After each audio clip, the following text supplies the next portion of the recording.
Hello, everybody, and welcome here to Daytona International Speedway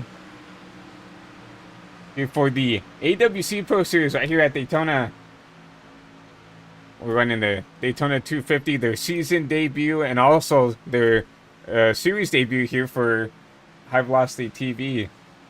So 100 laps here at the World Center of Racing, and we're gonna do something a little bit different today. Is we're gonna go ahead and hop on board and start to watch some of your practice laps as we try to get onto a driver who's on the track. But we're gonna go in and drag in your league owner and Jake, and he's gonna kind of introduce everybody to the league and what they expect out of everything here. So we're gonna get ready to drag him in here.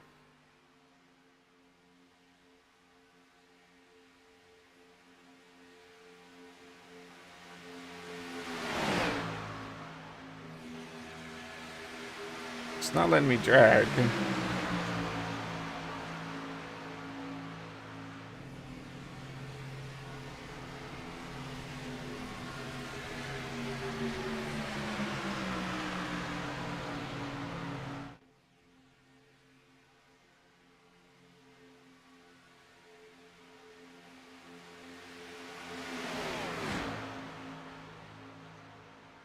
Well, we do have some big key, as we do have Jake here now, and from here over here at HVTV, just would like to welcome you guys to the family, and just kind of let you take the floor and kind of explain to the fans at home what this league's all about and what should they expect here at the World Center Racing here at Daytona. Well, it's going to be a long season. Obviously, thank you for putting on the broadcast, and that's something we're all looking forward to throughout the year. But the big thing is this is season 19 of the league as a whole. It's been around since 2018 on the console side of things, so this being our first season on iRacing, and something the league's been known for in the past was always being a bridge between multiple sides of the community, and we're getting that here where multiple different leagues of people that have never even raced each other finally racing each other. And on top of that, we're adding to the mix with these, quote, all-star drivers, as we're calling it, where we're going to see names like Derek Lemke, Tristan Pena, who race in real life, come join for a couple races here and there, and probably some bigger names in the future. So it's definitely going to be exciting racing throughout the entire year. And I'm so happy that you guys at High Velocity TV are putting on the show for us. Obviously, it's our pleasure to try to do our best to entertain the folks over at home. But with about 5 minutes left in practice, I'm gonna let you go back and continue your practice laps. Probably get together with some teammates, but just thought we'd give the floor over to you for this little extended pre-show to explain to the folks over at home what they expect here. But like I said, we'll let you get back to get ready to qualify. Well, not to qualify, to start the race here. Obviously, we qualified and got the order set through the duels last week. Yes, sir. It's going to be a great show. Yep. Thanks a lot, Jake. Thank you. And speaking of, he talked about big names. That's a big bingo card thing on the board. I mean, Jake reported to us earlier this week that we do have some, big hitters here, but we did not get to broadcast the duels here at Daytona. They only wanted us to come in here and broadcast the big race, the Daytona 250 as they're calling it. So Keenan Kimber, if we can find him, he was our Duel 1 winner, so that's going to be something to really look at. Keenan in the 88 machine, that obviously that Connor Zulich machine. Prayers out to Connor, obviously, for what happened at a super speedway in its own right at Talladega. Obviously has a lower back injury. Hopefully a speedy recovery for that driver. Really young, talented driver. But Keenan running his car when Duel 1 with won it by 600ths of a second. So that's pretty cool.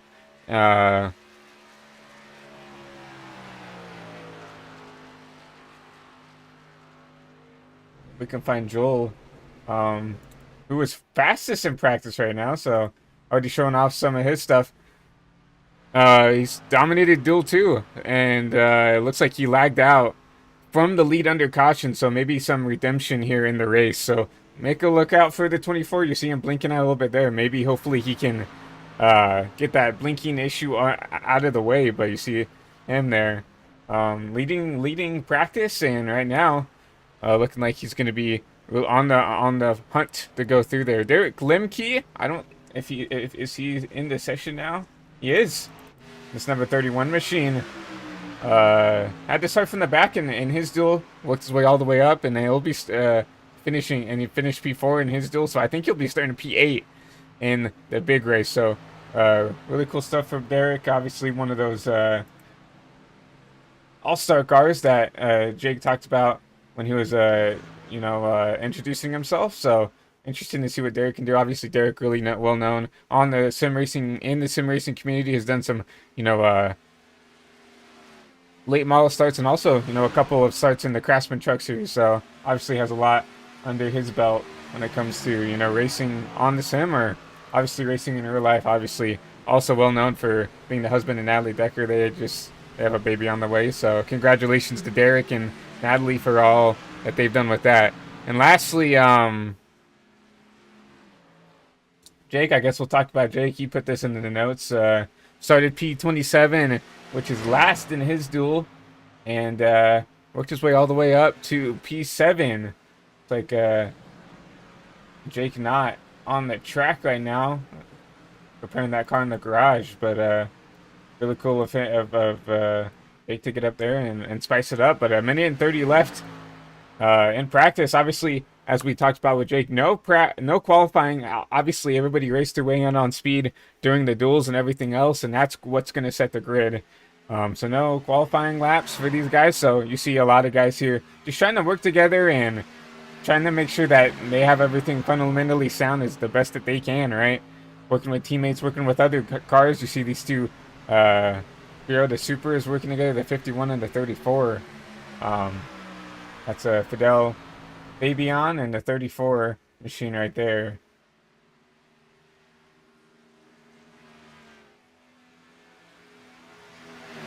This is a 34 car. We'll have to figure out who that is on track.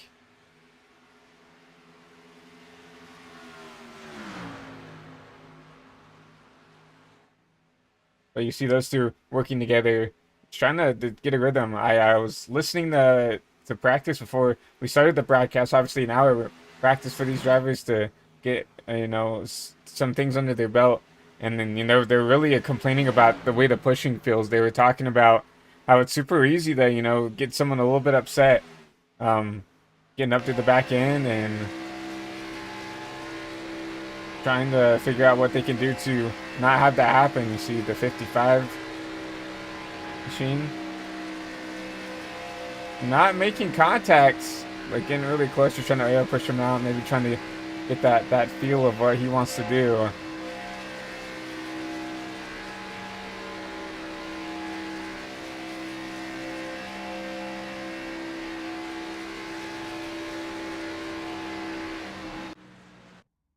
But that practice is complete here, and we'll get ready to get your starting lineup presented here. You see then obviously we are racing at night here at Daytona, and we'll get your starting lineup underway as soon as we can. Obviously letting these drivers get whatever they need done, fixed, whether it's steering ratio, brake bias, or maybe just taking a break, getting something to drink right before the race. Obviously 100 laps, pretty long here for a super speedway, but obviously this is kind of one of their crown jewel events, which is also why we're broadcasting this. They really wanted us to kind of do some of these big races. We'll be doing their outdoor dirt race later on this season. Very excited for that, with a new ticker that will be kind of debuting here for High Velocity TV. I'm really excited for that.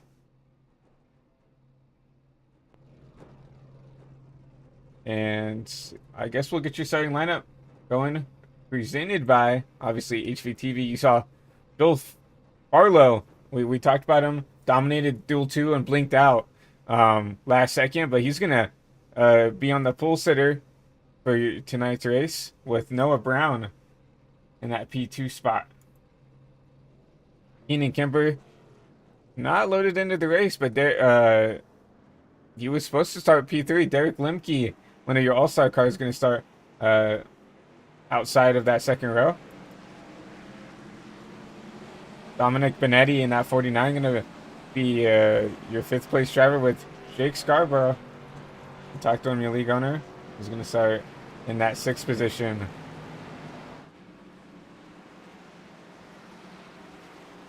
Row 4, David Riedel with Santiago Agora running out that row 4.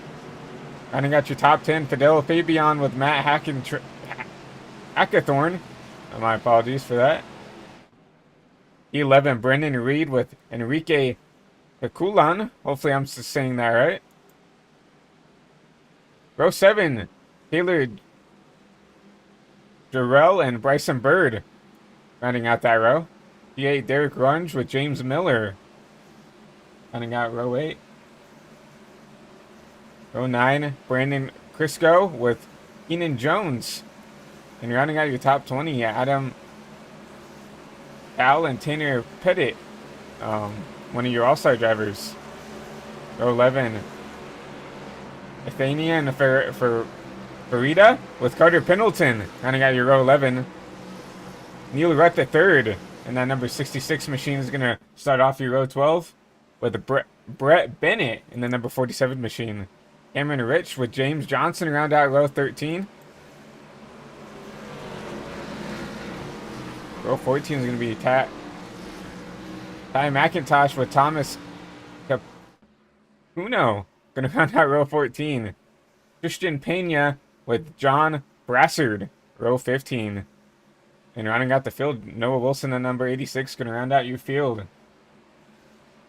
So lots of drivers here trying to take on Daytona. You see, looks like that number 31 of Derek Lemke dropping to the back. Hopefully everything's okay with that.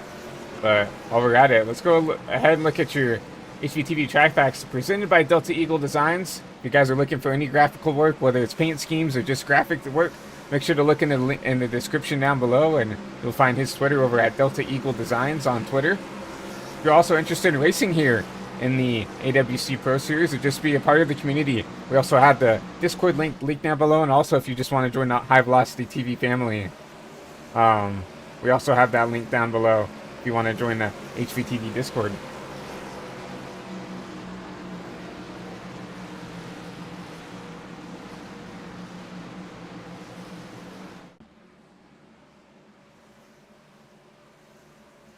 We see the lights off on the pace car, which means we will be going green this time.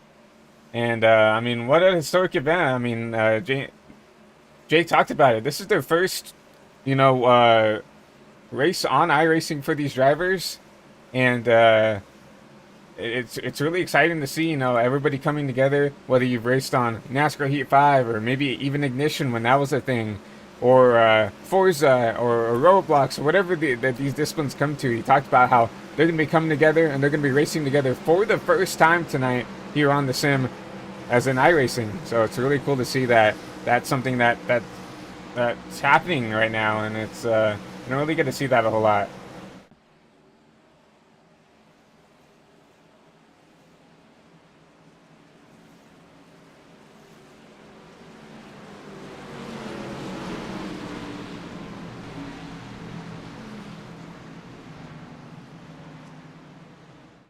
That part, the pace car is going to take that hard left turn onto pit road, and we're going to be going 100 laps here at Daytona International Speedway. See that Ford Toyota front row, and we're green here to start the season here for the AWS Pro Series.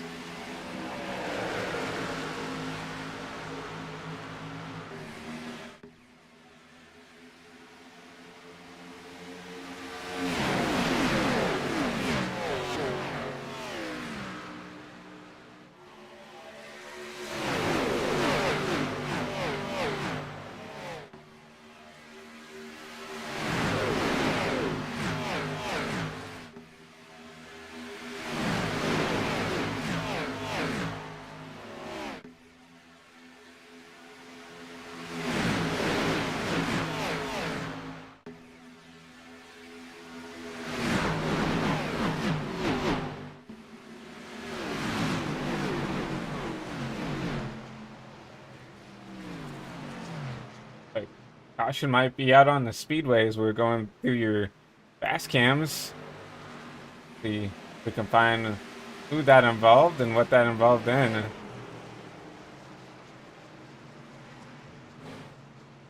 It's like Cameron Rich. No? It looks like he started from the pits. Looks like some damage to this number 60 machine of Wilson Hunt. Let's see if maybe he can show us what happened.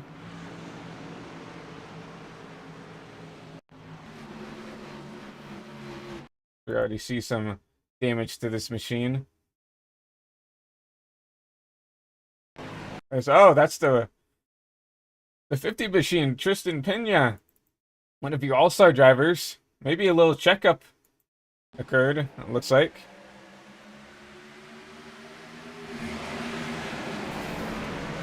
That's exactly what it looked like, just a checkup on this, on going into turn 1.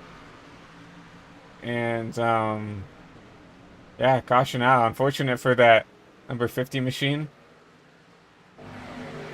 We're gonna talk about him later on in the race, but I guess we'll give him the time of the day right now. So Tristan, obviously one of your all-star cars, is racing the Cars Tour West for Wilson Motorsports, as well as some pro truck divisions at Houston Motorsports Park. So not the start of the race that I imagine he wanted. Obviously starting in the back, that's part of the game, right? And unfortunately, a lot of damage already for that 50 machine.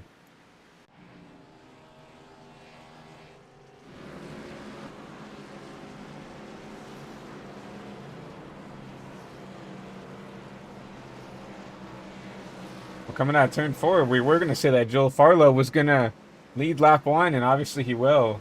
But lap, coming out of that first lap, and that it's not, I would say, surprising to see how obviously this is the crown jewel, one of the Mac Daddies for this AWS Pro Series, and this is the first time that really everybody, all I think 31 drivers, have came together and raced around each other. Right, the duels was only the first, half the field, and even then 42 drivers were supposed to come here and race. So unfortunately, some drivers obviously couldn't make it, maybe due to time conflicts or whatever, which is unfortunate. But you have to think of, like, this is the first time that a lot of these drivers have raced around each other, and they really haven't got a feel of how aggressive people are going to be and everything else. Obviously, these guys have raced with each other in other, platforms of racing, but iRacing is a whole other beast in its own. It really drives so much different than really everything else I've ever experienced. And, that's from me coming back from a background of, a set of cores in NASCAR Heat 5, really a large library of, simulation / arcade style games around that you can do for the NASCAR side of things. And, it's definitely going to be difficult, especially for a track like this, to figure out, how aggressive people are going to be, how to push, how to not push, when's the right time to go. Obviously, with 3 of 100, probably not the best time to do that, but looks like, unfortunately for this wreck, really nothing of that sort of thing. It just looked like maybe a little bit of a checkup, and unfortunately when that checkup happens, it just accordions the field further and further back, and unfortunately those guys in the back were the people that paid for it.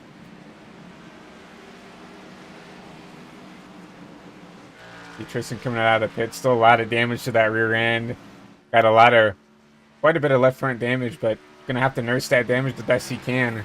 No fast repairs, so he's just gonna have to try to limp it around as long as he can. Hope for cautions, right? And hope that he can get that thing fixed the best he can. Obviously, he's one of the all-stars for a reason. He's been in a real-life car and one of your kind of celebrities for this race, so we know that he can probably maintain that car the best he can, obviously in a late model at that, right? I mean, that's basically bread and butter for that short track racing, is keeping your car clean and staying out of trouble. And so I think he won't have an issue, at least trying not to get in the way of people, and hopefully he can just stay latched onto the back end of that lead pack.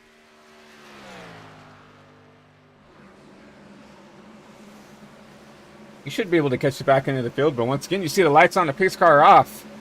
We're going to have, once again, a Ford Toyota front row.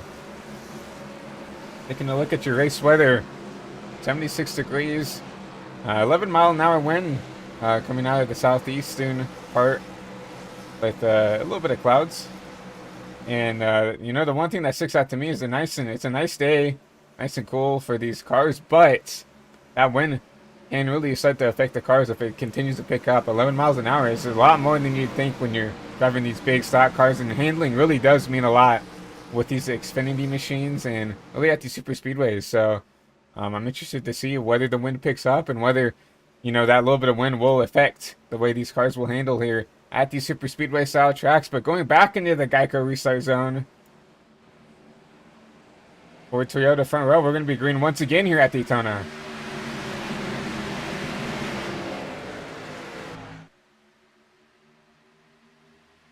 A little bit of a jump from the bottom. You see the 51 and the 24 hooked up just a little bit better initially out of the gate than that top is, but you still see the top two is starting to tandem, trying to get put back together, and they will have a run coming out of the corner.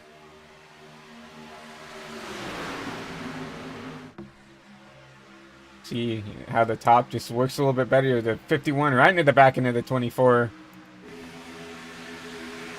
You're going to get the advantage of the top coming out of the backstretch. Not really just a lot of help with the top right now. About 4 or 5 cars kind of linked together, trying to lead this top lane. But you see everybody's already trying to get down to the bottom lane and, trying to just kind of ride around, I feel like. Ooh, you see that? What is that, the 50 machine? Linking in and out a little bit. That's the 57, my apologies. Brendan Reed. It's probably the worst place you want to blink, right? Because when you start blinking at really any other discipline, whether that's a short track or a mile and a half, right, you can kind of ride around and not be in harm's way. But with the super speedway, I mean, everybody's all up on each other, and when you start blinking like that, it makes it really dangerous. Ooh, you see the 8 getting to the back of the 57.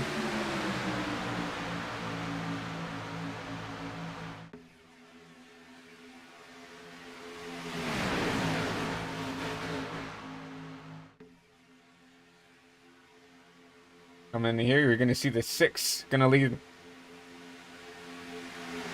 It's going to be led by the number 24 machine, Joel Farlow. We talked about it early in the pre-race. Dominated Duel 2, but internet made him blink out and lost a bunch of positions. Looks like he still was able to qualify up here up front, probably from qualifying speed. It's already starting to show why he was leading that Duel 2. Already showing kind of how dominant he can be at this track.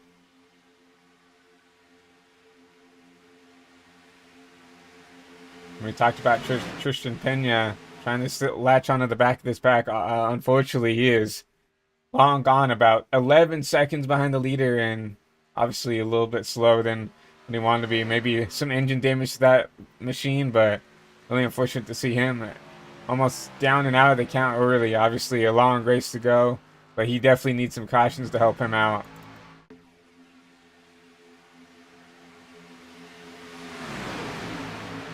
Back up to the front of the pack, you still see the 65 of Noah Brown trying to make this top work.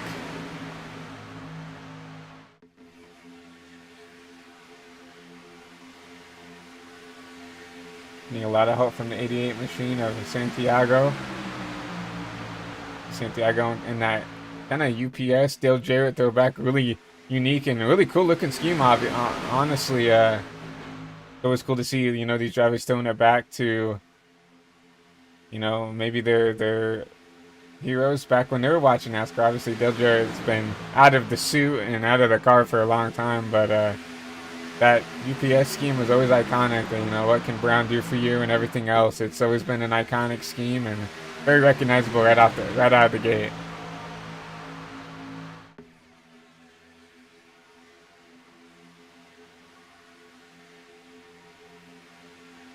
Look at some of your biggest movers in the race. 55 machine. That's John Bassard. He's up 17 spots. And we're not even 10 laps in, so look at this 55 making moves, trying to get his way up to the front. Needs a little bit of help. You're going to see some of these guys start to jump up to the top. You see the 60 machine of James Miller. He's going to jump up to the top and try to take this momentum up and gain a couple spots.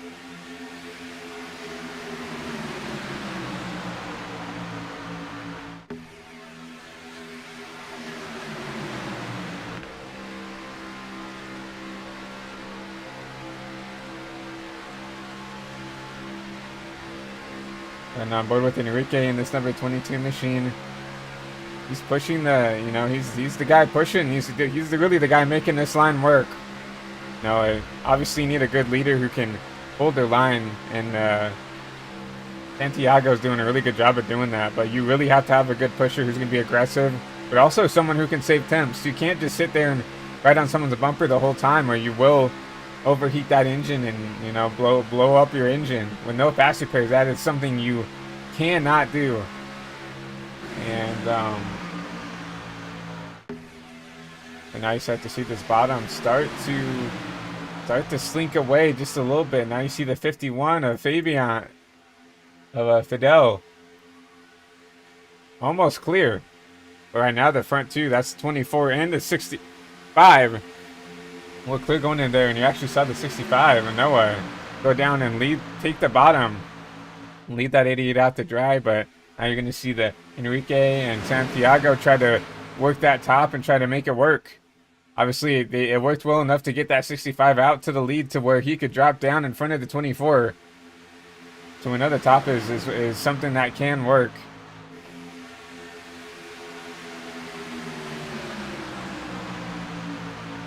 Now going back to Keenan Kimber, you were supposed to start P3 in this event and didn't grid. So he's back here actually, technically back 20 spots from where he was supposed to start. But he's sitting here really quietly and trying to bide his time. Obviously a 100-lap race and no stage cautions, no nothing like that. So it's just 100 straight laps, and it's gonna be an attrition race. So I don't really blame him for wanting to stay back there and try to keep that car clean. Obviously, going side by side here really early, it can, one bad push and, the big win could happen. So I don't really blame Keenan for coming back here trying to ride it out. We know he's quick.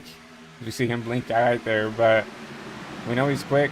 This isn't the first time Keenan's been on the HVTV broadcasting network. I believe he was racing either in the NWP or Fast Cash Racing Product Cup Series or in the SSR Xfinity Series. I can't put a finger on which one it was, but I know Keenan's one of the more passive guys, and just really wants to keep that car clean till the end, and you'll see him up towards the front when the time counts. But obviously 13 of 100 complete. No need to try to push and try to get up there and try to keep the track position that he was going to have. Obviously he needs to keep the lead draft, and that's really the only key right now. But, I'm starting to think that they kind of need to get hooked together. This 49, not really on this lead pack as much as I would really feel comfortable doing. And I think so did that 49 as you see him start to catch up. You see some cars on the outside wall there. That is the 55.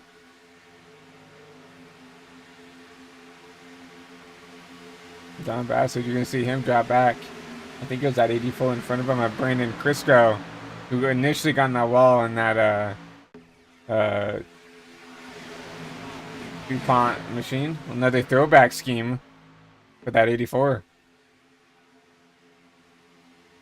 Back up to the front, you still see the 65 of Noah Brown leading the field with still Santiago trying to make this outside work.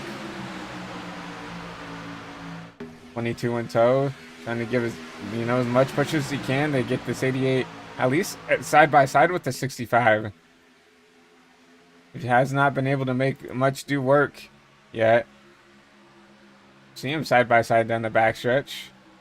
Actually see the 88 with just a little bit of an edge out on that bottom lane, but the bomb's going to get a good run down into the corners.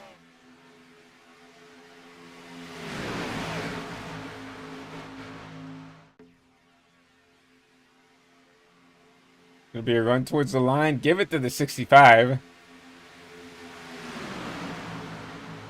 And that's something you have to think about. You start to see them catch the lap car. That is Pena. Gets on the apron out of the way. Good for him to give these leaders space to run, right? But he will be the first car that goes a lap down. Unfortunately, we'll lose the draft again.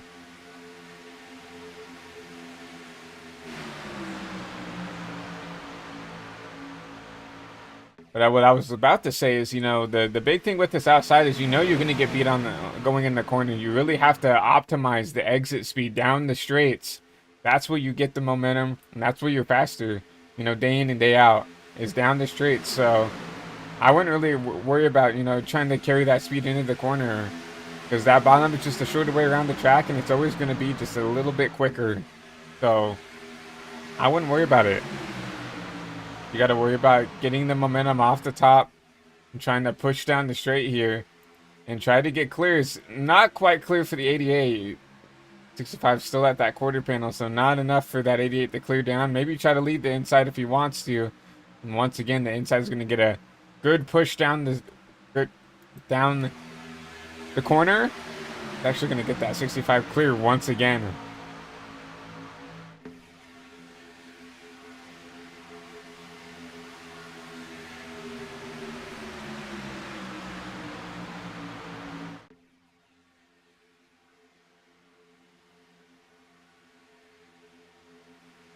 Now, fuel is something you really have to think about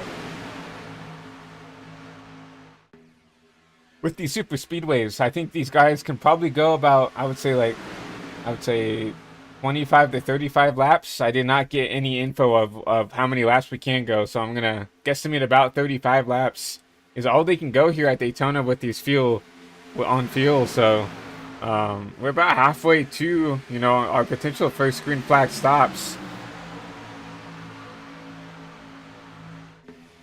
So you're going to see the 65 go up, block the top. You're going to start to see him try to block lanes, but actually going to stay on top. 24 is going to take over the bottom lane and lead that back. And you've really seen just this 24 and this 51 hooked up together throughout the whole race. Goodell doing a really good job managing that bottom. I talked about the pusher kind of doing a big job. That third place car is also very crucial to making sure that this line works. Oh, the 57 gets into the back of the 51. That's going to check up the bottom a lot.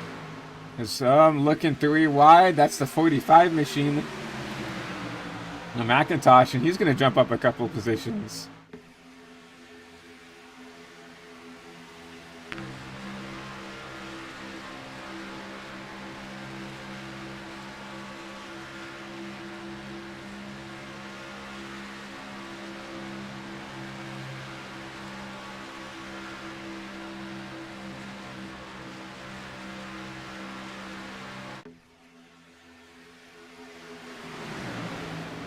Ty's going to be aggressive. I've raced with Ty and, hosted and officials before, and he's always been someone that you always see him start to go up towards the front at these right times. They're just taking advantage of opportunities that are given to him. He's not someone that's going to shy away from making an aggressive move and putting himself in spots to where he can go up there and race for a win.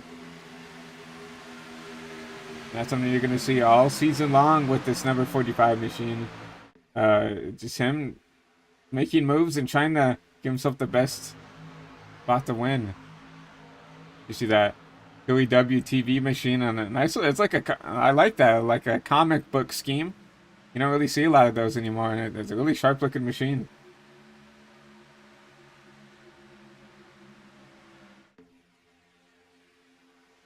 But we're starting to see kind of 2 packs form. Be back here.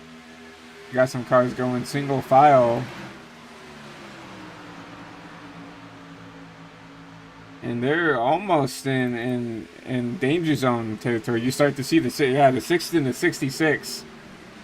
Starting to put the pressure on. That's David Riedel and Neil Wright. They're almost in dangerous lose the draft territory, and now they're starting to catch up, about 6/10 behind the lead pack. But you saw them drop back pretty quickly, and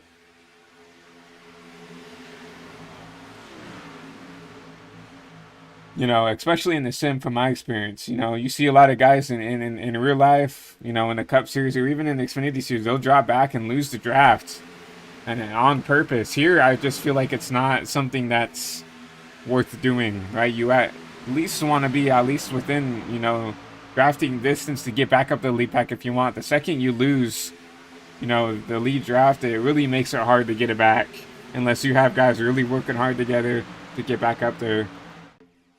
Now, luckily, we have a group of guys here that are starting to work together to get back up there. That's the 16, the 84, and the 09.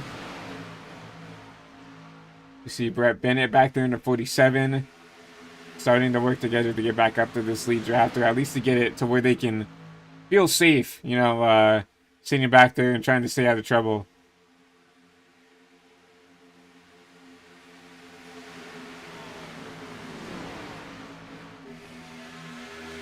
The back to the front. Though the 65 and the 24 leading the top and bottom like we saw at the start of the race. 88 and the 51 pushing them. It's just kind of been the same old, same old. Really the only thing that's changed is Ty. And that 45 has moved his way up. And you see the 22 of Enrique moved down to the bottom, not pushing the 88 anymore. And he's kind of content riding down there on that bottom lane.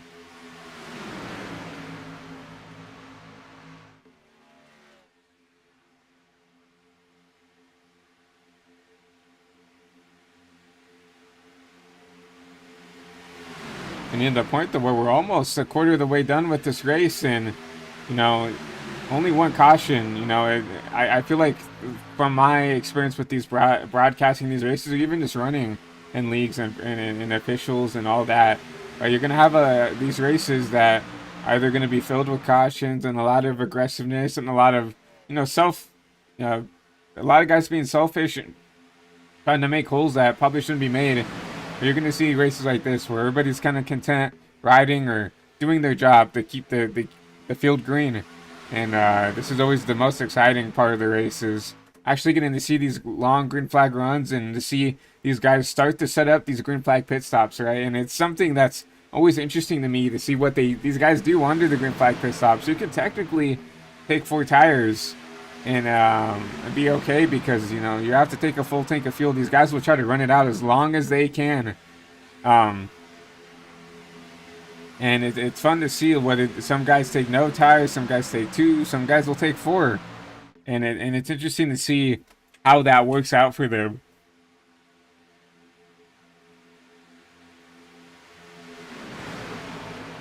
You see Tristan Pena going another lap down. Just has not, you know, we talked about he needed a caution to give himself a chance to get back in scoring position, or whatever you want to call it.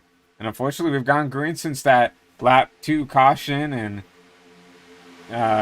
obviously off the pace for that number 50 machine, and he's going to continue to go laps down if he doesn't catch a break.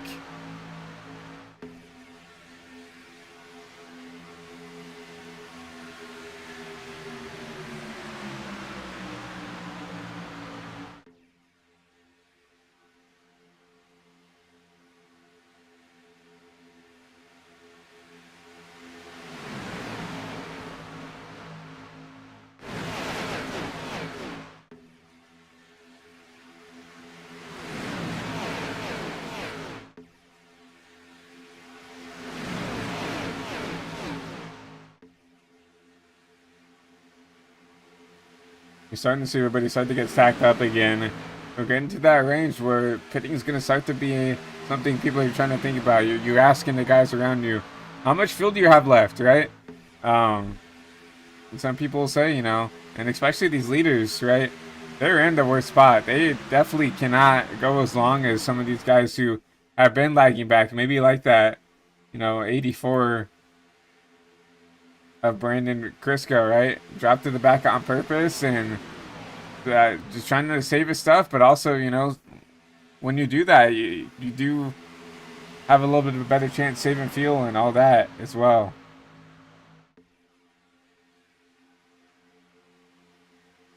Versus, you know, like the 65 and the 24, who have been basically leading the whole race. They haven't been able to lift at all or even get the opportunity to save fuel. So they're definitely by far the 2 worst guys when it comes to fuel mileage right now.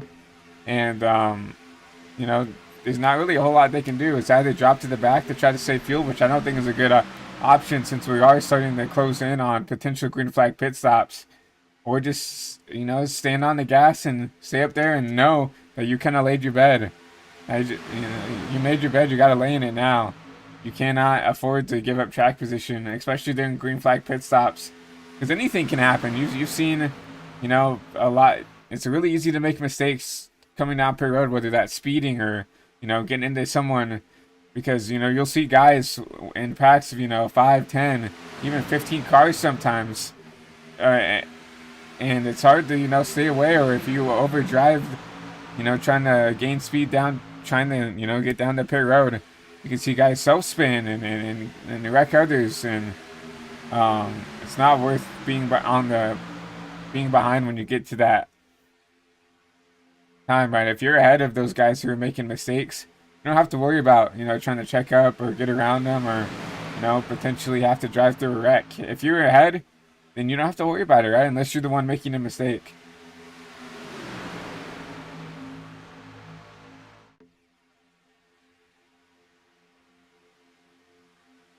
We do have 4 all-star drivers, so I was thinking that we could almost split up this race into 4 quarters, and we talked about the 50 of Kenya and the after race he wants right now, and the next closest driver I see up to the front is this number 31 of Derek Lemke.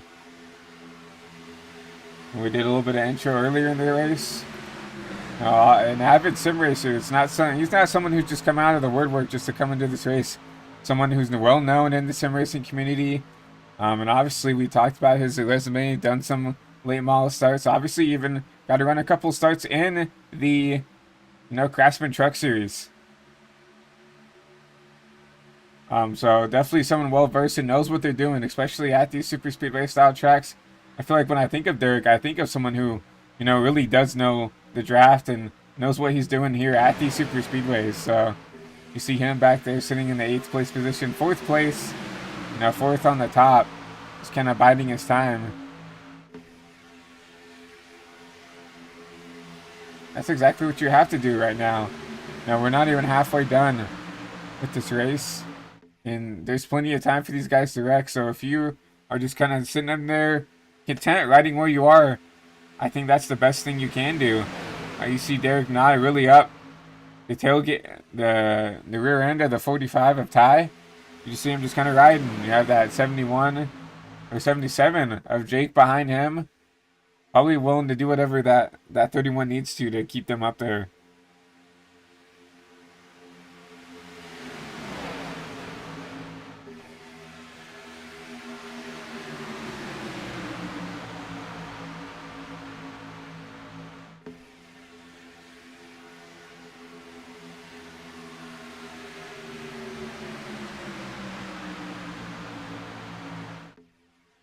And we haven't seen really any 3-wide action yet, and I'm not surprised by that. Obviously, we just talked about how, we just got done. We're about a third of the way done with the race, and I don't blame anybody for just kind of sticking it out, just kind of sitting in the line and sitting there. You haven't really seen a lot of aggressive pushing or hard pushing to try to get a line out in front.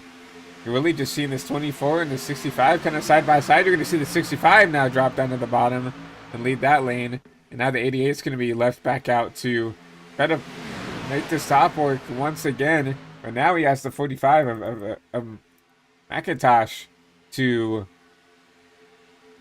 push this outside out. Now, the last time the 88 was leading the field, he had the 22 machine of Enrique pushing him. And we know Ty is a really good super speedway racer and knows what he's doing.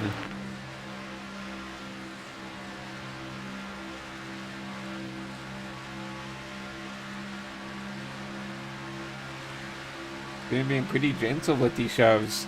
Knows if he pushes them the wrong way, I mean, he's going to upset that car in front, check up the top, or even maybe like hook at 88, which is obviously not what he wants to do. Just saying he'll kind of ease up to the back end here on the straight, give him a little shove. Or just give him at least a little bit of an arrow push to get him that run out of the corner. Yeah, at the line, I think that 88 is going to be P3, but him P5. His caution's out.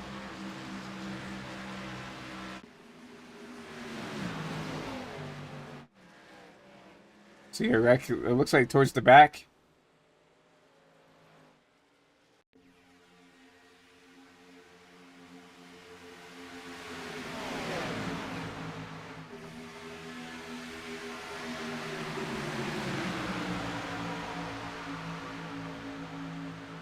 See what happens over here.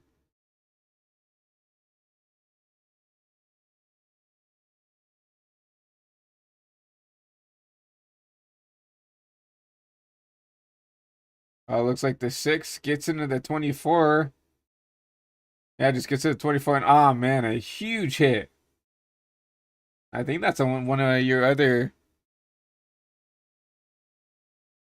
all-star cars, and that's the 24. Yeah, Tanner Pettit. We'll go back and take a look at that a little bit of a different angle. 24, yeah. It gets dumped, essentially, by that 6 machine. Surprised that engine didn't expire.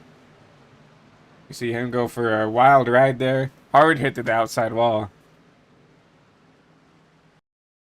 We can actually go on board with this 24. We did do have cameras on all these machines. Oh man, when you saw him get off the ground, I mean, that's such a hard hit, and nothing he could do. I mean, really just kind of blatantly got ran over. I don't know if the 6 maybe didn't expect the 24 to be that slow, but lots of damage to one of our other all-star cars. And fortunate for this number 24 machine.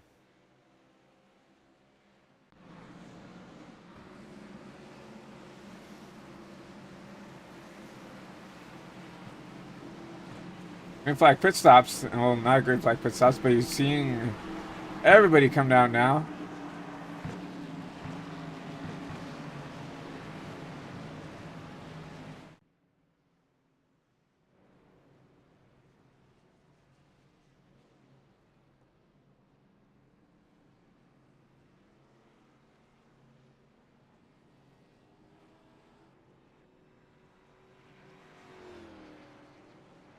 '65 is going to win the race off pit road. It looks like 24, 51, 45 are going to be your top 5.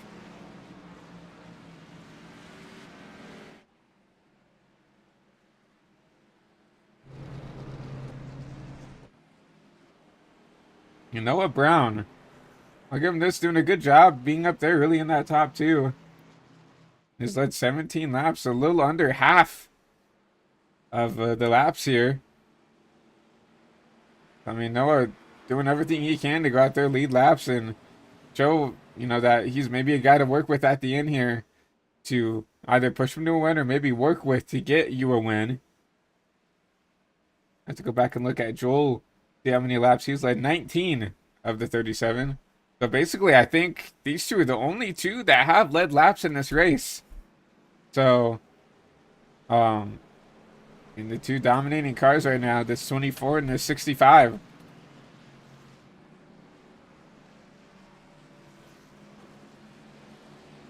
They've really been up the front this whole race. Ty didn't have the best qualifying lap, but look at this. Started 24th, 27th. This currently 24th. That is not true. You obviously see him, the 4th car in line there. But good for Ty. Didn't have the best not qualifying effort, but didn't have the best probably duel. Maybe didn't even race in the duels. I know there's several drivers who elected not to race there, and they basically just got put towards the back. So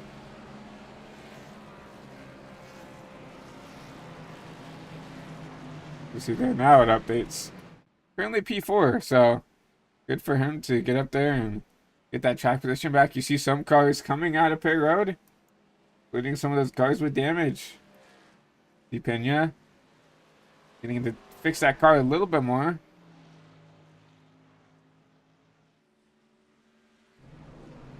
You still see that 24 on pit road. He will go not a lap down yet. See James Johnson back here coming in, taking some damage, and then Cameron Rich. See this car on track, but has not set a lap here in this NIMSA Records machine. Really cool looking machine here in this 17, but I don't know, maybe his goal was just to start in part, get some points. But you know, it's been sitting here in the pit roads since it started. So hopefully everything going well with that 17 crew and everything else. Hoping for the best for him.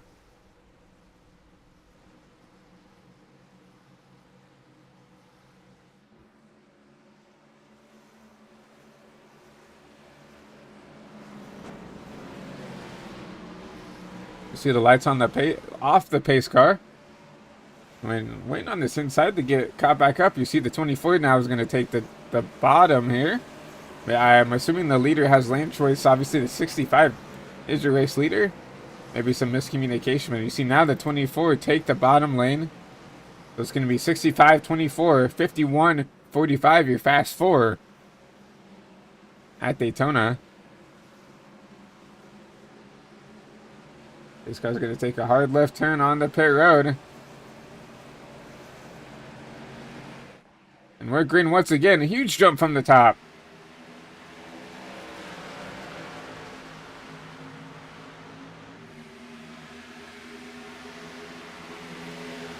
And those two are going to easily get clear. Come down and drop down to the bottom. The thing is, if they get out too far,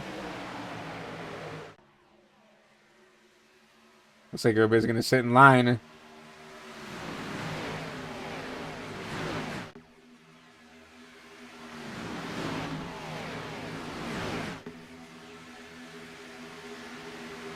And the big thing you have to think about as well is these cars are still getting up to speed. So maybe that was the move to do, right? It takes about a good lap or two to get these Xfinity cars back up to, full speed. I mean, they're going, about 187, 190 miles an hour, almost 200 here in the draft.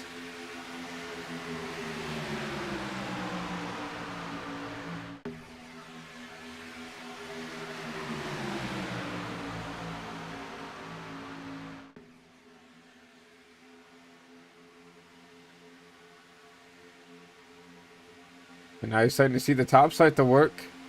That's the 77 of Jake leading the top. Got the 60 machine behind him. James Miller is going to go out there and push him out.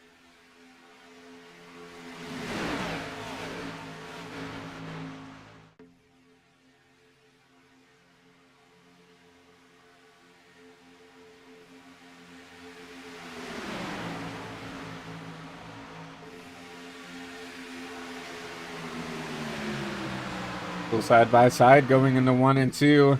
Ooh, you see the 65 little squirrel on the bottom forcing the 45 to kind of chase him around. Everything gets sorted back out though. And you're already starting to see the aggressiveness pick up just a little bit. I mean, we're reaching almost halfway to the completion of the race. You're starting to see some guys be a little bit more aggressive, try to push a little bit harder, try to do things. Maybe 65 will be clear. I don't see him moving up to the top to make that block just yet.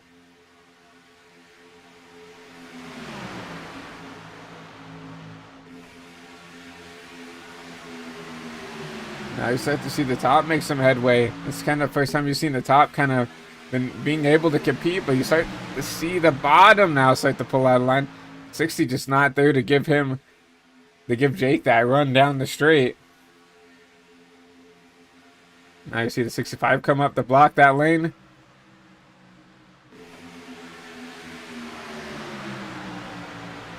If that's not going to be clear, that gives the 45 the lead at the bottom. That's tie.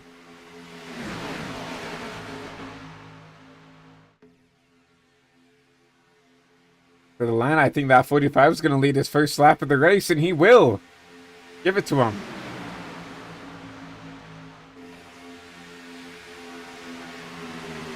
Look at this 45 all up and down right now. No, his low of 29th now up here leading the race.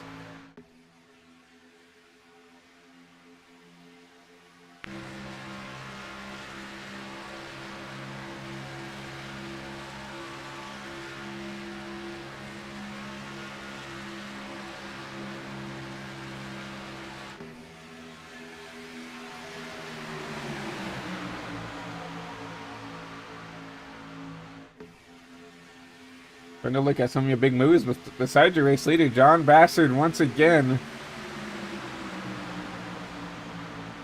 up here in the top 10, up 22 positions from where he started this race. Once again, you're starting to see this 55 make his way through the pack. Remember, you saw him drop back or get caught up in an incident where he was forced to drop back. And now you start to see that Brothers Outdoors machine start to lurch his way through. You see him get past the 88. Going to be side by side now with this 51.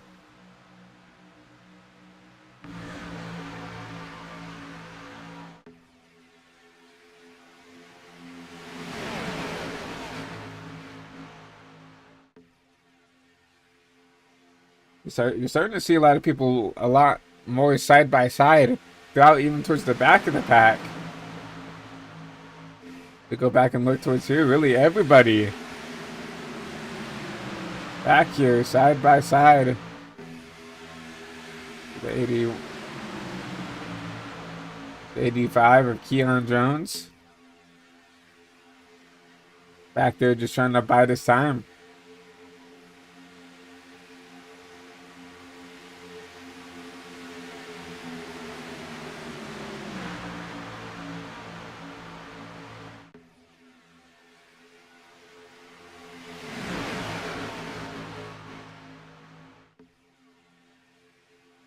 So ran about 8 laps here since the caution came out, and still like really hard aggressive pushing. You haven't really seen the top die, and you obviously haven't seen the bottom die yet. Everybody's still side by side trying to make something work.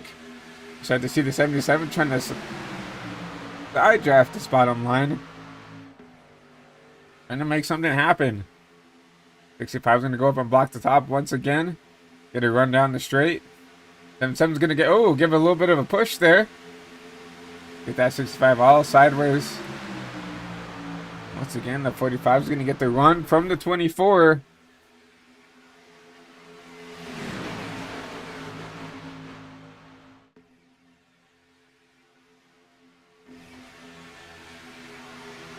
Give Ty another lap later.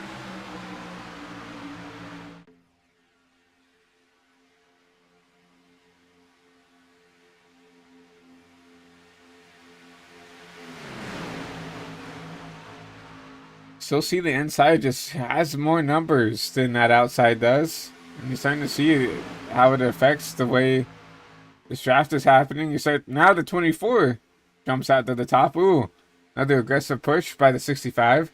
And now 3 wide.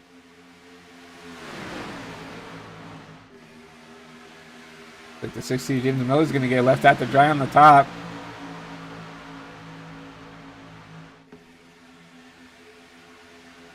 '77 of Jake now jumps out. Here comes Derek Limke to 31 now. So we're going to be 3 wide. 2 rows deep. Going to be 3 rows deep. Going into 1 and 2.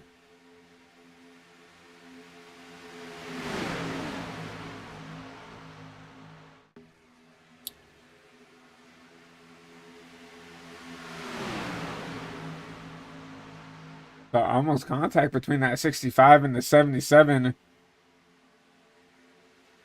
Noah just got a little upset running the bottom. Almost made contact with the 77, but now the 77 with a little bit of a run. Gonna be side by side for that P2 row.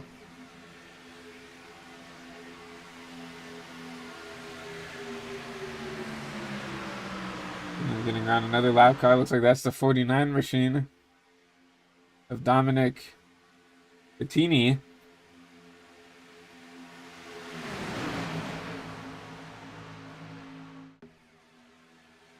Once again, the 60 left out to dry on the top. No help.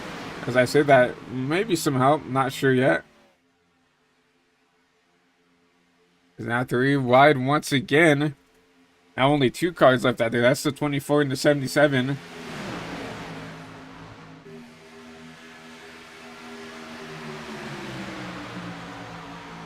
'77, I think, is clear. He's going to jump back up. That's the first time you've seen, you know, them try to experiment with 3 wide, and you saw that it really didn't really help, you know, haul back in that bottom lane. Bottom lane's kind of been the same people doing the same thing, and even going through wide didn't really help slow that bottom lane down at all. But now we do have the 24 on the top, and he's been one of the guys notorious. Oh, we have a spinner in the middle of the field.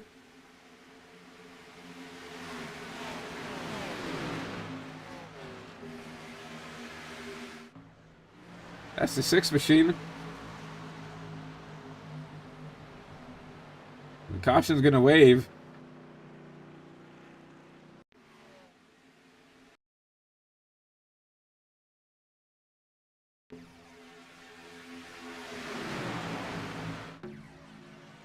It transpires here. It's a checkup. Another checkup. 34 has to check up. The 6 has to check up, and then the 9 kind of gets rear-ended by the 8. The 8 gets back in the 09. The 09 gets into the 6. It's a huge accordion.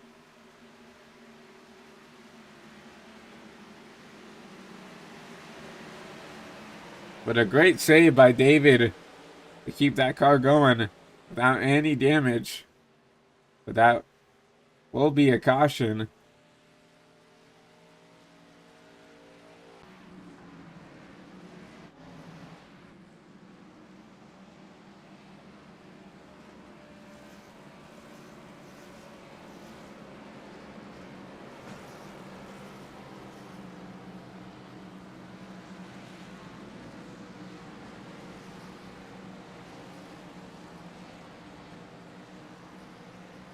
As we get ready for pit stops here, we are going to go side by side here and let our friends over at iRacing share their message. So we'll be right back after this word from our partners over at iRacing.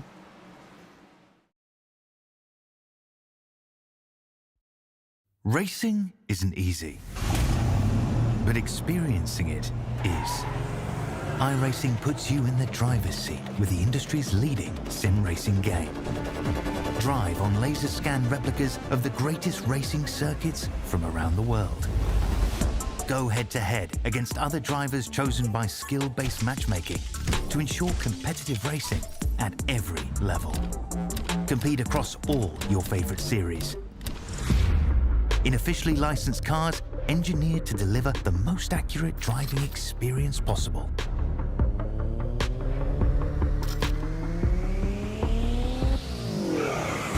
Join a race or host your own with players from across the globe. Race against the computer or in a league with friends. Feel the thrill behind the wheel. Visit iRacing.com.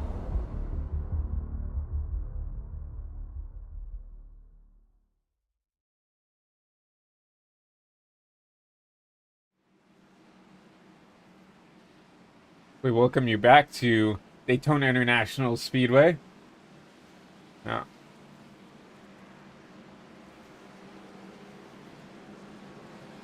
and now your top 5 drivers. A Fiddle Fabian, Jake Scarborough, Noah Brown, Ty McIntosh, and Joe Farlow. Kind of been your front runners throughout this whole first half of the race. You saw Jake kind of drive his way up through the field as well as Ty, but besides that, really, these other guys have kind of been up here throughout the most part of this race, and you know, with that caution coming out, that did break the halfway point. So halfway done here in this season opener for the AWC Pro Series.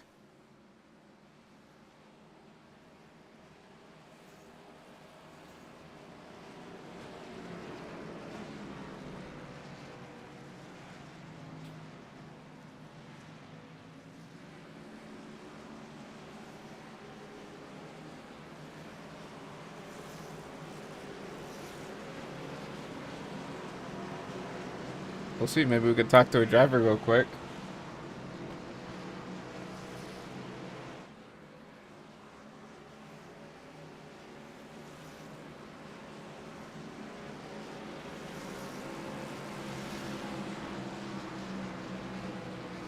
As people scratch that. it's not enough time. I don't want to distract these drivers away from doing their job.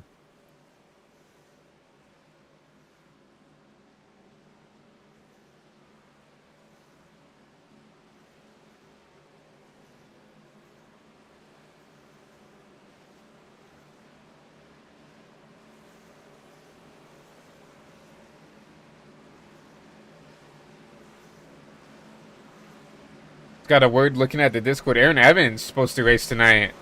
Was late due to trying to go watch the Indy testing and stuff for the IndyCar race. So, but obviously the Indy 500. So unfortunate for Aaron, he couldn't make it. Crown Jewel event and missed out on it. But I think that is a valid excuse going and watching it. Any type of being a part of any type of experience with that Indy 500, I think is a valid excuse to, miss racing in the season opener. But unfortunate for Aaron to not be able to make it. But we have a race. These guys have a good race to finish off here. As you see the pace car come off, Toyota front row this time, and we're green once again.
Big trouble for the 45 of Ty McIntosh, and the caution's gonna wave while we're doing that crank it up.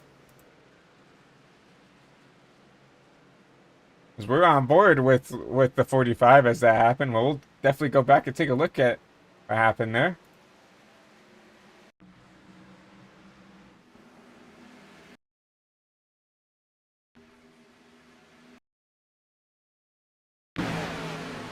You just see right here, the 45 just gets into the back of the 77, just an awkward push in the corner. And that's a big thing that these guys were really talking about into practice. It was super hard to, push in the corners. It was super hard to push in general and give good shoves and stuff. That's why you've seen everybody be a lot more passive. And unfortunately, a huge checkup on the top. You see the 88 get hooked up the track. You see the 8 he's going to plow in as well. And man, that's got a lot of cars. You see Derek Lemke, who we were riding on board with in that crank it up. He's going to go for a little bit of a spin. And man, that was the big one. That was the big one. You see, oh man, the 85. It's a huge shot in the back.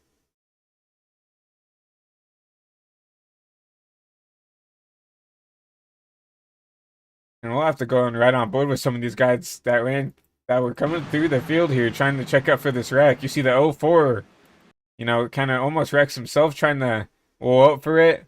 And here just comes everybody in, oh my, piling into the wreck. Sometimes, you know, there's just nowhere to go.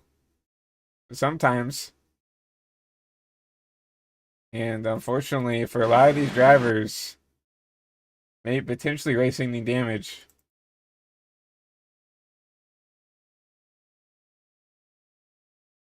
And so many cars tore up in this. It's hard to just find a single angles. Oh my. There's so many cars tore up.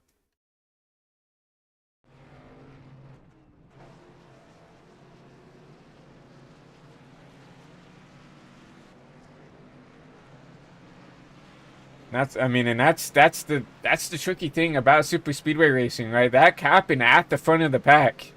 You know, that was the leader at the top who, you know, kind of got turned around there.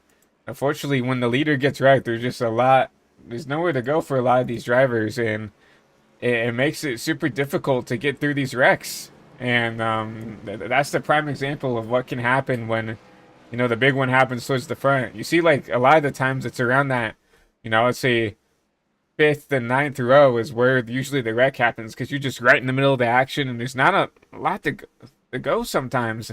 But you saw right there, the leader at the top kind of gets a bad push, and it's just calamity corner happens right there when there's nowhere to go. Obviously, for the Xfinity fix set at Daytona, you know, the brakes aren't the best because you're not supposed to be really braking at all except going down pit road.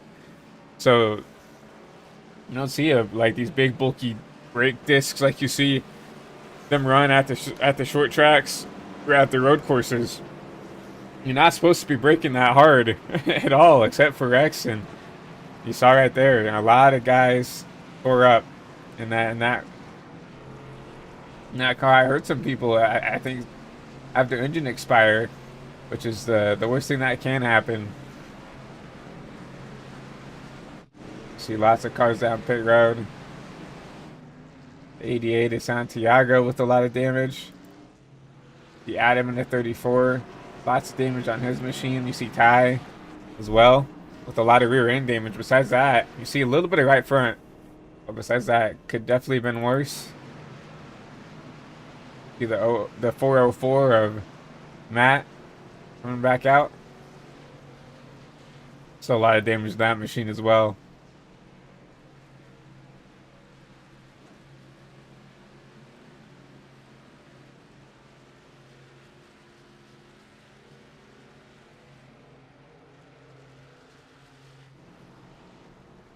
The 57. Lots of cars just trying their best to get that damage fixed as quickly as possible, and that cuts your field down a lot compared to what we had before. I mean, we only have 12 cars right now that are at the field right now. You see some other guys trying to get woed up. That's Jake in the back, and some of these guys back here just coming out of pit road now. They'll easily get back up to the back end of this field, but we talked about it. Keenan Kimber, no damage on that car. One duel two, one duel one. My apologies. And has a clean car here.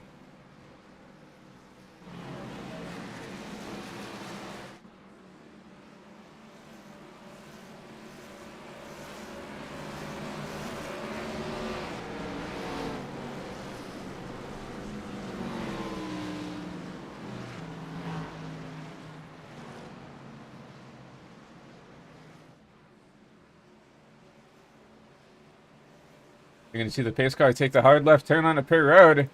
Back out restart zone. Toyota's front row once again. And a huge jump by the bottom lane once again. 51's going to kind of leave the pack here. You have to wonder if maybe he's out a little bit too far.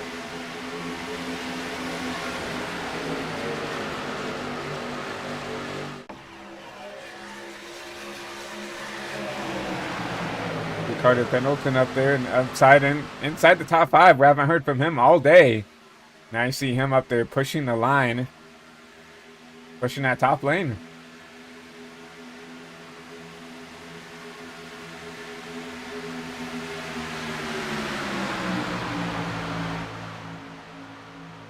You're gonna start to see these guys try to get single file. Well, not get single file, but try to get these lines sorted out. Figure out who's gonna push, who's gonna lead, and who's gonna do stuff. Oh, you see, you know, some guys trying to slide their way into the bottom here. But while we do have some time, we have Ty McIntosh, who was involved in that caution here, waiting on an interview on explaining his side of the story. So let's go ahead and get him up into the booth. Hey Ty, it's Christian up here in the HVTV booth. Got a copy? Sure do. Yeah, looks like, you know, maybe a bad push gone wrong there, gone back to the 77, but yeah, walk us through what happened there. Yeah, no, I mean, it just got a little hectic. Everybody was trying to get comfortable. I know I've been working with the Redux guys a lot tonight, and Jake was trying to give Noah a little bit of room for air, and I thought we were 3 for a second. I didn't really have any idea about that. And then 88 behind me was blinking a little bit, so I was trying to make sure that I gave him room and I gave Jake a little bit of room, but I didn't want to get too close to Santi. And then it just kind of, it all went wrong. So, yeah, no, definitely not the night not the way I wanted it to end, but we started 27th and we got up there and led some laps and put them on the dash. So we'll take what we can get. Yeah, walk us through the damage. Is that car pretty much junked for tonight? Yeah, after I got it going on the backstretch, I was turning the wheel and it just went straight towards the wall. So 8 minutes optional. It's not over, but it's pretty much cooked. So I'm not even going to risk it back out there on the racetrack. Especially if I'm not competitive, I don't want to ride around. So I definitely don't blame you. Well, no, Daytona, that's the kind of nature of the beast. But you know, season opener is still long. Race going, you know, ahead here is we're wide for the lead. You know, walk us through the rest of the season. Well, what's one of those tracks you do have circled on that calendar to, you know, maybe have a little bit of better luck? I mean, yeah, Daytona's always one that we look at, right? That like it's going to be a blast, and you hope that it goes well. I mean, I'm looking to Bristol round 3. I think Homestead next week's going to be pretty good too, though. But I really got Bristol circled. I love short tracks, and it seems to be my bread and butter. So Bristol's certainly one of them. Eldora is going to be fun, but I think the road courses I can probably learn a little and put up a good fight there. So looking forward to those. Well, looking forward to seeing what you can do throughout the season. But we're let you go back there and kind of look at that damage, see what you can do. But hopefully we'll talk to you a little bit later, maybe, you know, in Victory Lane, maybe at another track. Yes, sir. Thank you. Yeah, thank you. Outside, caught up in that last caution. You know, sounds like bad luck, you know, up there towards the front. And, you know, that's just the way the cookie crumbles sometimes. Just one little bit of a bad push, a little bit of chaotic racing, and you're going to be around. So, looking back at the battle lead, Noah Brown still continuing to dominate this race. I don't know if there's a car that can really keep this car from not being up here in the top 2. If he's not leading the bottom, he's leading the top and really leading the majority of the laps. We'll go back and look at this. Leading 24-64, so just under half, you know, I would say about just under half the laps here. I mean, Noah's just really putting on, I wouldn't say a clinic yet. I mean, it's really hard to put on a clinic at a super speedway, but doing a really good job keeping this number 65 super up there. Do some new faces up here. After that wreck, Neil Rutt in that number 66. I love that number on that machine. He's gonna actually go up in there and lead the top. And try to make something happen up there.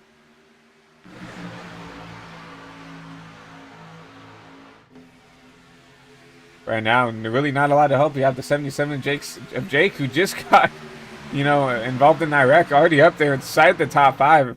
So, I mean, Jake is one of those guys who have been up there throughout the whole race, and didn't take him a lot of time to get back up there. Now pushing the top lane. You have the 8 machine. Also up there. He's been up there kind of inside the top 10. A lot more of a quiet day for him than a lot of other people. But Taylor doing a good job keeping that machine clean. So it shows the 71 in the sim, but obviously the 8 on the car. So I don't know, maybe there is miscommunication between the driver and what scheme is supposed to run. We do have an 8 car that is in the system, but and it is also in that DEI font. I don't know, maybe they gave him the wrong number in the league session, or maybe he just accidentally put on this that beautiful Budweiser machine. Obviously, I don't mind seeing that car out on the track, but you will see him as the 71 that up there on that ticker in P7.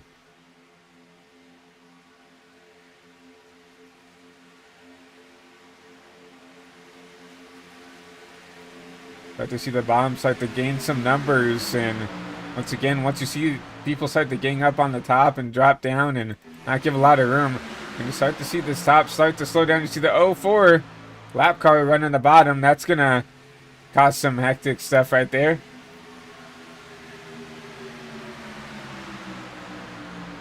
But especially in these Xfinity cars, I feel like numbers do matter a lot more than you would see with the truck series, where it's kind of like a train fest. And especially with this Cup car, I think the Cup car is probably more number dependent than this car is. But you're starting to already see not as much help on the top right now. You're starting to see them slowly start to lag back compared to that bottom lane.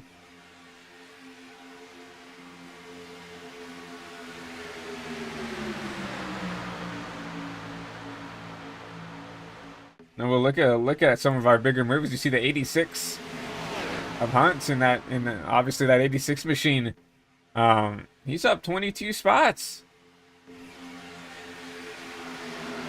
He has the 60 on that machine, but it is the 86 in the sim. Once again, kind of another scenario with that Budweiser machine right in front of him. There's the 60 on the car, but the 86 in the sim. So, not sure. There's maybe again some miscommunication, but very, very nice looking Busch Light car. The two beer companies running that top, and two sisters, right? Obviously the Anheuser-Busch also, you know, owns Budweiser as well. So maybe two sister cars, if you want to call it that, working together on the top.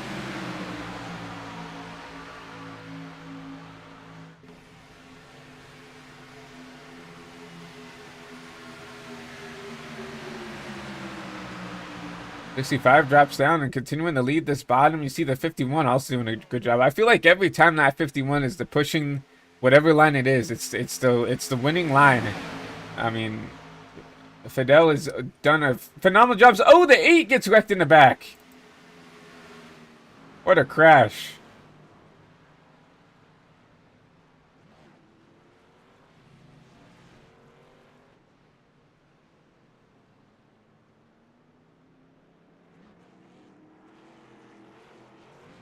We'll try to find this 8 car.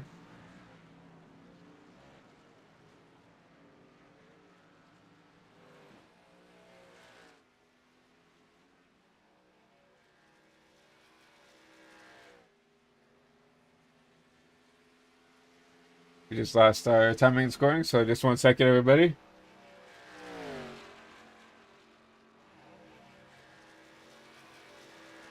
We'll go back and take a look at what just transpired right there.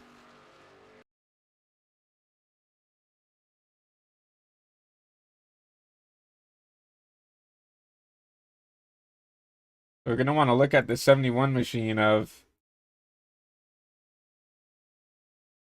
Taylor, I believe.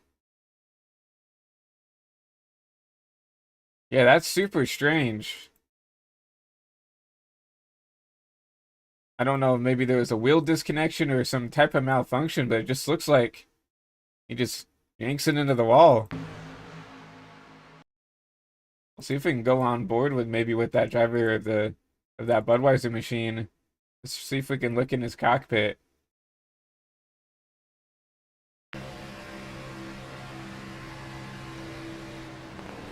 Yeah, that's super strange. I think his wheel did disconnect a little bit. You see right there, you see the wheel goes perfectly straight. I mean, it's still as a feather right there, right? right about here. Right? Oh, maybe we'll have to wait. Right about here.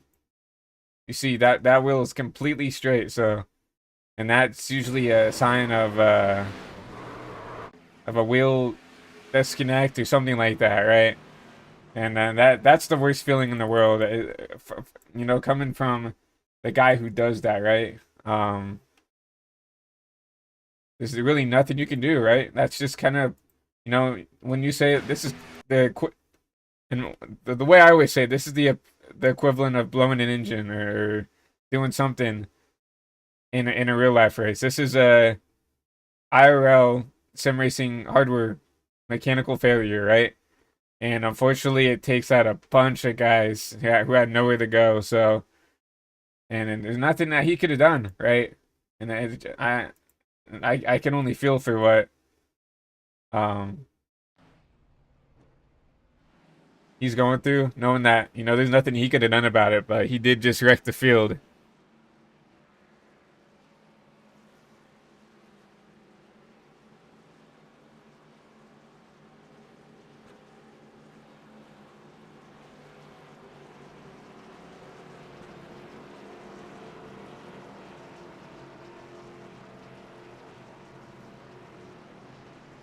But with that all said and done, we're really starting to close down on the end of this race. No, we should be going green with about, give or take, you know, 25, 26, 27 to go. So you figured these guys have ran, you know, a decent amount of laps on this, unless they did come down and pit. We do see everybody did come down and pit potentially.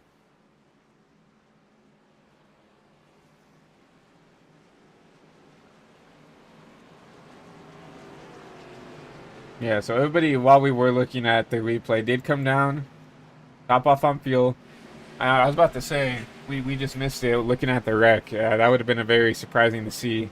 Guys decided to stay out, so as you know, they're going to be good on fuel, plus, you know, potential green white checkers. I'm not sure how many attempts we have at a green white checker.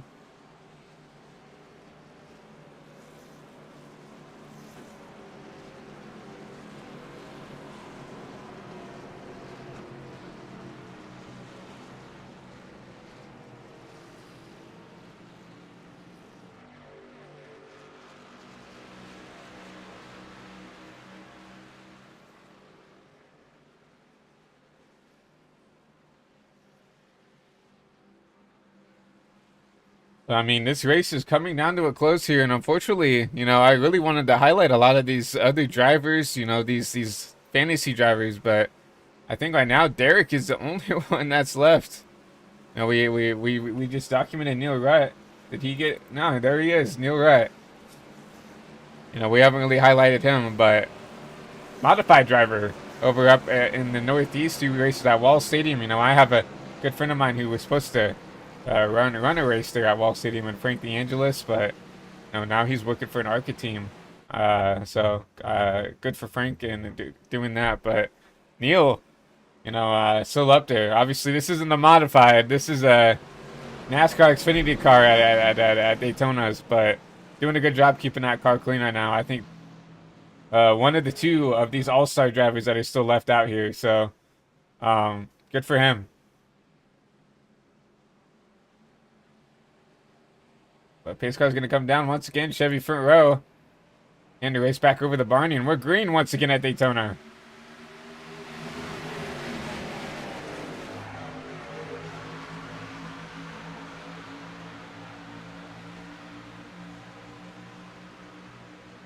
We saw a good jump from the bottom. But that top three is linked up pretty well. Will they get a good run off? I think they will. As well. Look at the run. The stop gets... You see the 10 of Carter Pendleton. He's going to push that 77 to the lead. The 77. Bad push from the 10. He's going to save it. What a save by that driver. That's the second time that 7-7 has gotten really a bad push and saved that car. And this time it's going to save a caution. Now he's going to need the help from that 49 to catch back up. You see the 49 with a lot of damage, though. See if he can work with this 47 machine of Brett Bennett. But they need to get hooked. Oh, Zozo, the 8's around in the back. Caution's going to come out.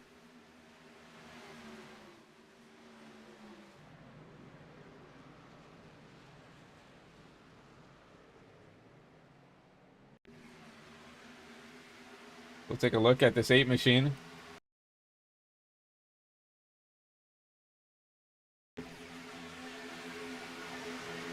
Because it looks like the 50, that's the 50 machine of Panay. Man, that's interesting set of circumstances. We'll come and look at it. We'll go on board with the 50 machine real quick and see. Looks like maybe just another, like, bumper's not lined up quite well.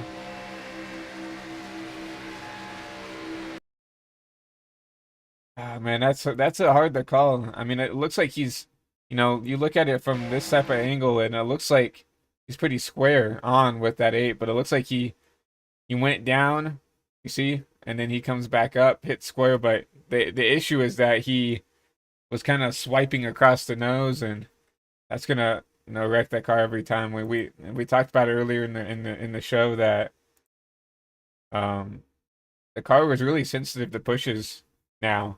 And I did a couple of draft masters a couple weeks ago, and I definitely also noticed that the car was a lot more twitchy with the pushing, and you had to be really more sensitive with the car. You know, back in the day, you could push these things as hard as you want, and they would stick to the track, and you wouldn't have this issue. Now, with this new update, with iRacing giving out these constant updates, especially the Super Speedway package, with this new refresh, it's definitely made these cars a lot more sketchy with the pushes. And you know, even with the Cup car, there's a lot that has changed with that, right? With how easy it is to lose the draft in that machine.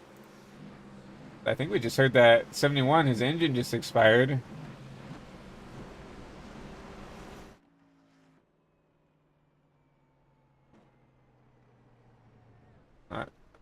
So here's some power under that engine. Never mind. I heard someone's engine blow. But he's got a long way to go to get to the pits.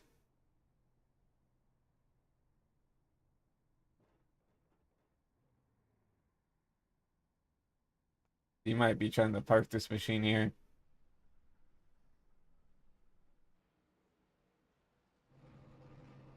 He's got that thing stopped down there. I wonder if they're going to call off this restart with this 8 sitting down here on the bottom of the track. Lights do go back onto the pace car.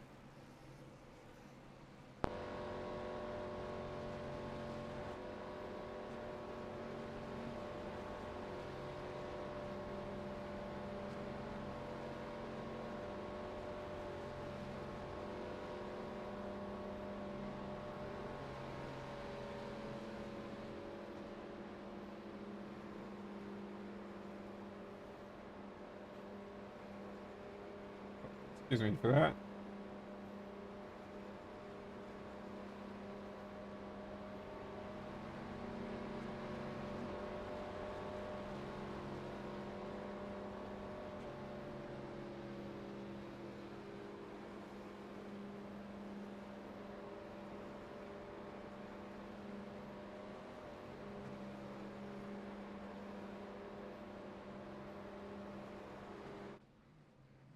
So lots of cars down pit road.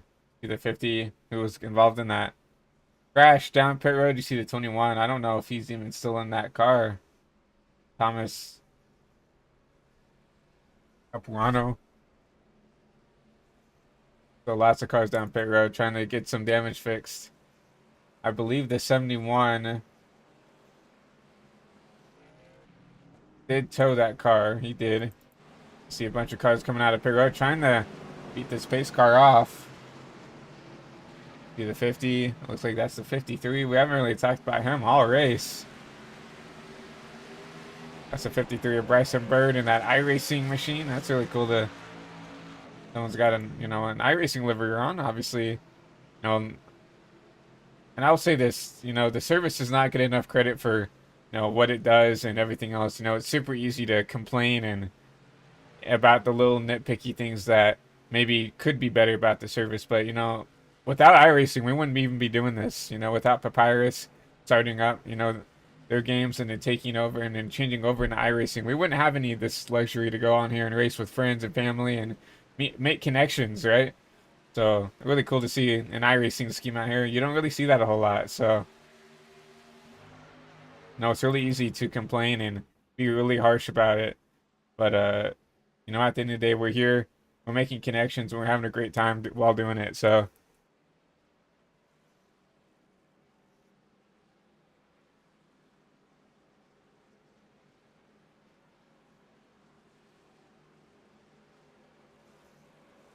now, even though we do have a lot of cars that have been caught up in wrecks, we still have quite a few people on the lead lap. 23. No. I think 18. 16 on the lead lap. That's still a decent amount of people who have been here. Obviously, Bryson, it looks... Who is this? That's John. He's got a little bit of front end damage, but I don't think it's going to affect that car too much. So still a lot of drivers left in this race who can compete for this win. So I'd like to see who you guys' favorite is, right? From who's left to come back here and win this Daytona 250.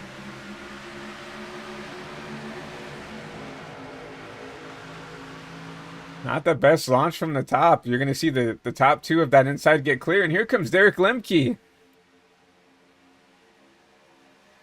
He's going to let that 65 get in clear. And now it's going to be a 5 wide breakaways. Oh, you see the 88. I think that's Keenan Kemper. He's blinking in a little bit.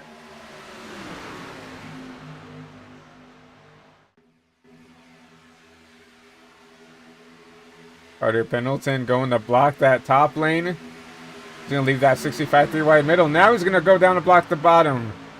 Not clear. He's going to have to get up. And that's going to leave Derek Lemke out the drive there on the top. There's getting some help from the 77. And now here comes the 65 to lead that top. Oh, 3 wide at the line, I think. Give it to the 51 of Fidel. Huge run from the top, though. The 65 side by side with the 10 and with the 51. And once again, you see these guys going side by side. And it's allowed this inside to snake away just a little bit comparatively.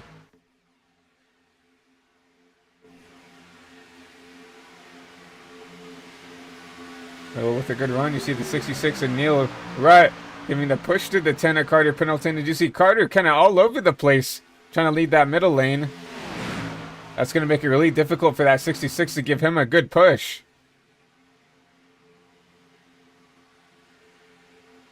Coming to the flag, 20 to go at Daytona.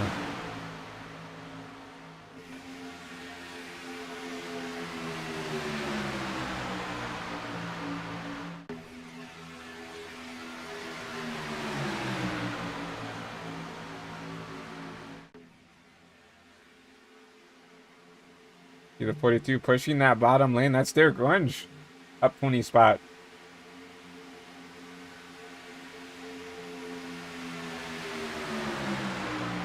Keeping that car clean and showing up when it counts. 20 to go. This is when you really need to start to show your face up in this pack. Carter Pendleton continuing to lead the field, trying to block every lane and block every run we can. But here comes the 66 to try to lead this top. Except, ooh, that 24 really cut him a break there.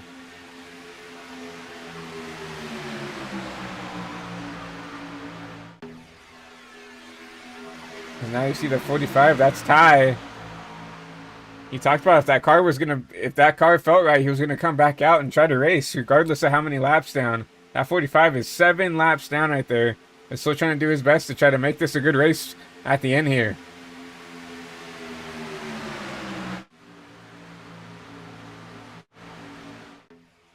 Saw the 22 and the 53, I believe, off the pack there.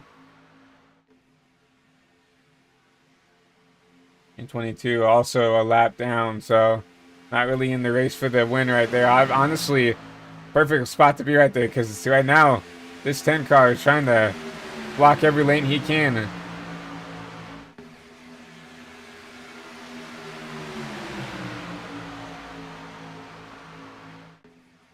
I mean, you have to think right now, this is, you would think right now, 18 to go, this is where people have to be at their sharpest, is where they got to be. But right now, these drivers are mentally exhausted.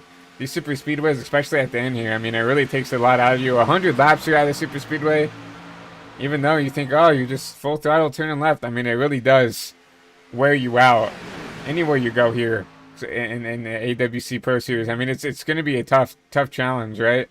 You think you got to be locked in. I mean, and it's even harder to stay focused right now with 18 to go. Now 17 to go. These drivers are going to have to start to figure out who can they line up with, who can they get hooked up with. 10 making a block on the top. It's going to allow that bottom to get a huge run.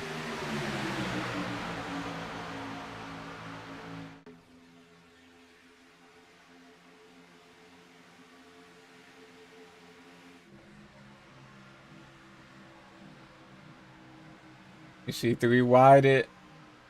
Looking 3. That's the 65. It's, oh, he's gonna turn the 10.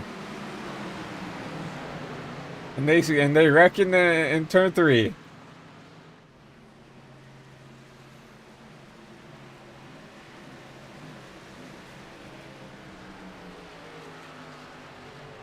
I saw it live right here. A little bit of an aggressive move out of that 65 with 16 to go, but we'll go ahead and take a look at it here on the HVTV replay. Just a little bit of a lunge by the 65, kind of forces the 66 to run the top, and I really don't think that's the 65's fault. Looking back at this, you know, we talked about it earlier that this 10 was just having a little bit of an issue, you know, holding a steady line, and he looks like he was gonna go push the 10. I don't know if the 10 was trying to block the top, or maybe he just naturally drifted up, and there was a hole there for that 65 to go, and he filled it. The 10 slides back down the track, and unfortunately there's someone there by that time. I mean, let's go at the far chase cam. You'll really start to see what happens and transpires. You see, there's I mean, easily a car length and a half there, and a little bit of net code. But I still think they were going to make contact with how much that 10 was coming back down the track. I mean, it really does look like that 10 was trying to go up and maybe try to block and lead the top, and then comes down and just really chops the nose off of the 65. And by that time, the 65's there. You can't really lift in those types of situations, or you're going to cause a caution. Obviously, you see a little bit of net code. Unfortunate, and that's unfortunate that. And then that's just super speedway sometimes. It does. You really have to rely on, you know, net code sometimes. And you see, technically just doesn't make any contact, but it's pretty close enough. I think they would have anyways.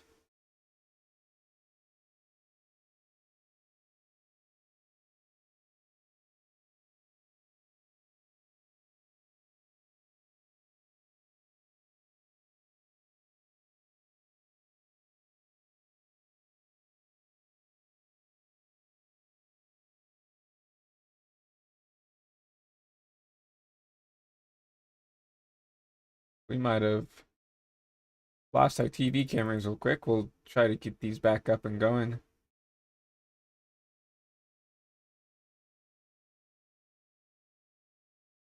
And as we get that going, actually, let's go ahead and take a quick commercial break and let our partners over at iRacing share their words of knowledge. So we'll be right back after this quick break from our friends over at iRacing.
And we're back here from Daytona International Speedway. As you see, the 51 and the 42 continuing to lead this field.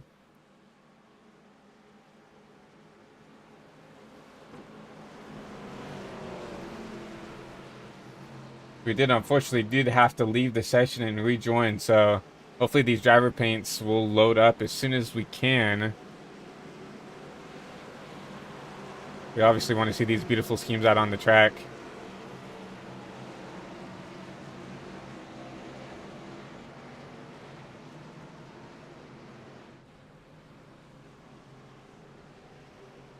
We do see the lights back off on the pace car, which means we'll be going green.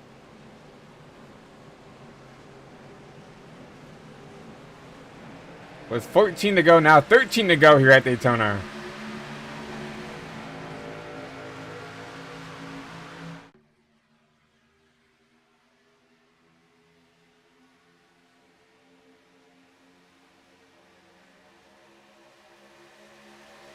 Good jump out of the from the bottom. Now you're gonna start to see people start to make runs from that top lane.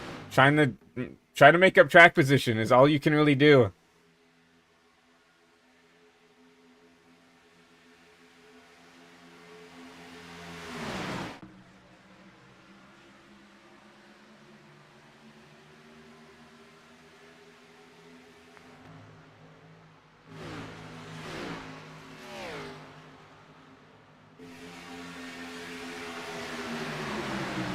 Try 12 to go.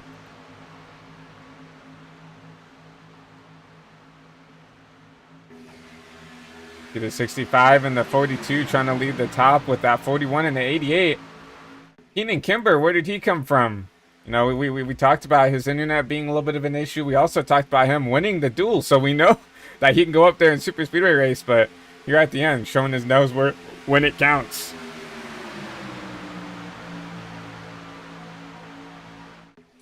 77 is Jake. Gonna go up there, take the top. Here comes Derek Lemke with him. They're trying to make the top work. It looks like he might pick up the 65 and the 42. And now we're gonna start to see the top start the freight train this bottom a little bit. I think that 88 really does scare a lot of those people. You know, he's blinked out a couple times, and especially, you know, if I'm the 51, I'm like, man, hopefully he doesn't blink at the wrong time, because if you blink while down the straight where you need that push, you're just going to go straight inside of this 51 machine, and that's not what you need.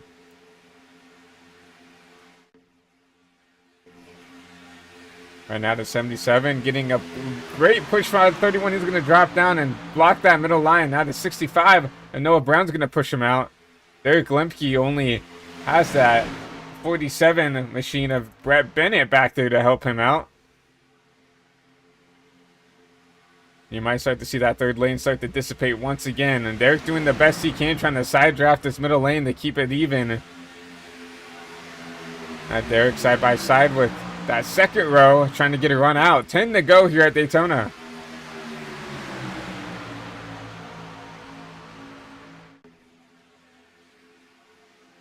And now you're going to start to see 3 wide, probably the rest of the race, unless we get a caution. There's still quite a few cars here that can compete for this win. The only outlier I feel like right now that's up here towards the front is that 45 up time McIntosh, who is 7 laps down still.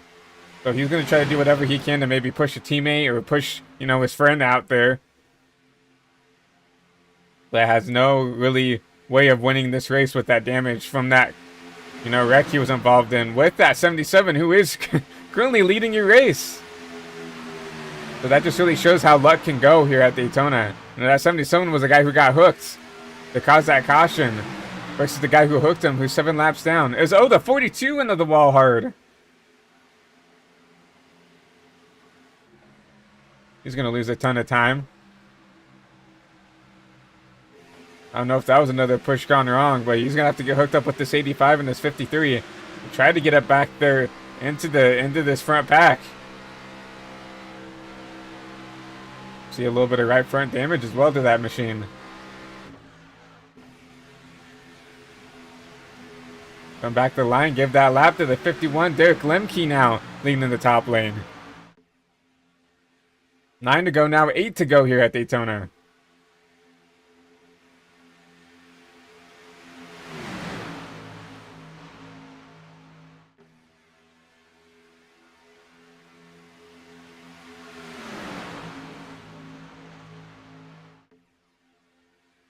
Starting to see the aggressiveness start to ramp up here, and you're starting to see this experience in the sim, in real life, right? You see Derek Lemke trying to go up there, block lanes here. Ooh, not clear. It's, oh, the 45, oh, huge hit, huge hit. No caution. And there it goes. There goes the caution.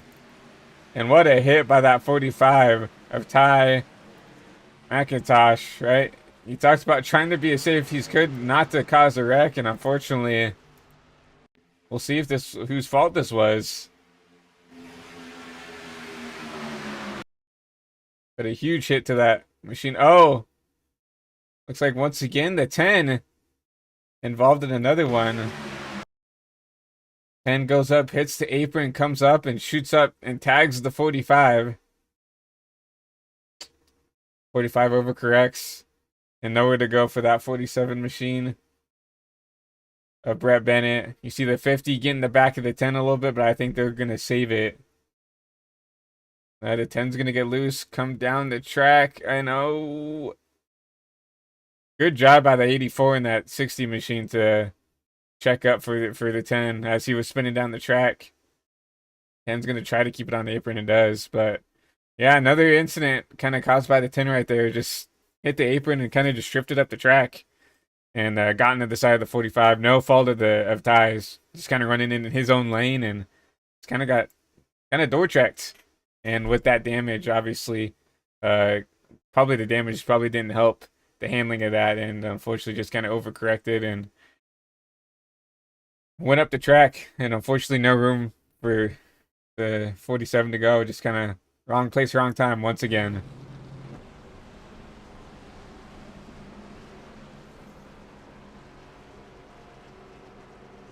And you have to, you know that this aggressiveness is going to start. I mean, we're under 10 to go now. You know that people are going to start, you know, putting people in bad positions to either back out or, you know, wreck themselves, right? I mean, we're racing for one of these, you know, crown jewel events here in the AWC Pro Series. And you have to think that now it's, I mean, it's go time now. Like whatever you've got left, you've got to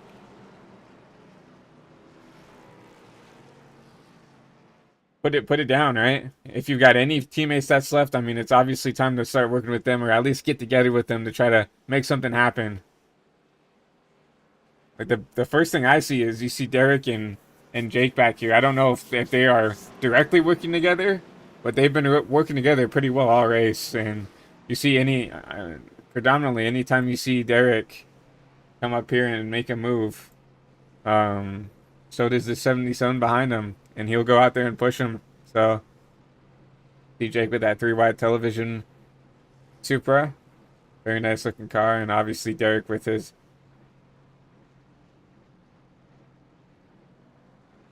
car.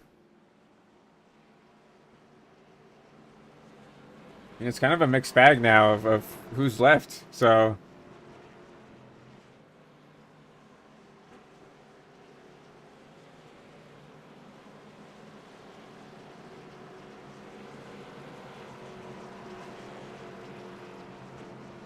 I try to take a gander at over here of who's left in the race and maybe some teammates that are left. I didn't really get to highlight, you know, these teams, but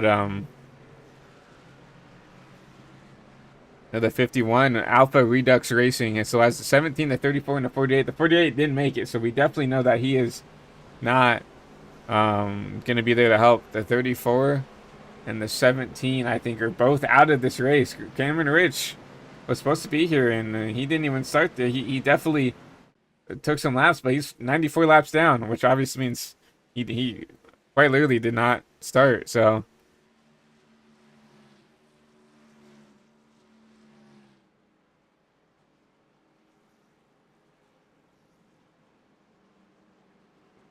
Yeah, right now the team I'm looking at that still has numbers here is like the team of Jake Scarborough with the Redux Racing, right? Probably sister teams with Alpha Redux, but Redux still has Noah Brown, Neil Rutt, Jake, and Jake here, who can kind of work with each other at the 65. You know, the way Noah was racing, I'm surprised to see that Jake and Noah are teammates. But Santiago, I don't know if he's still kicking it around. I know he got caught up in a wreck a while ago. 39 laps down, so I'm gonna presume he yeah, he's just sitting in their pit in the pit road. So nothing for Santiago to do. But you know, you have to look at those guys to maybe try to get together to try to get a team win at the very least, right?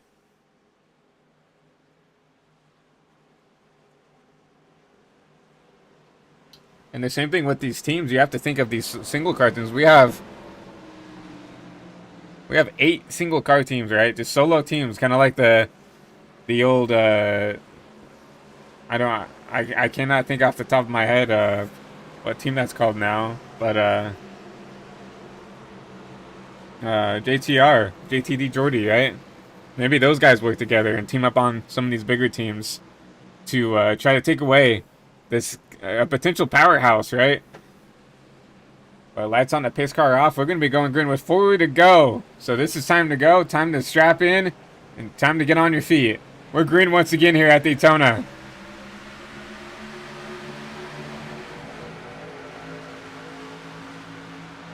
Really good jump by the 51 once again. But was it too good of a jump? I mean, he's got a 2 now coming down the car, 1 lead gap.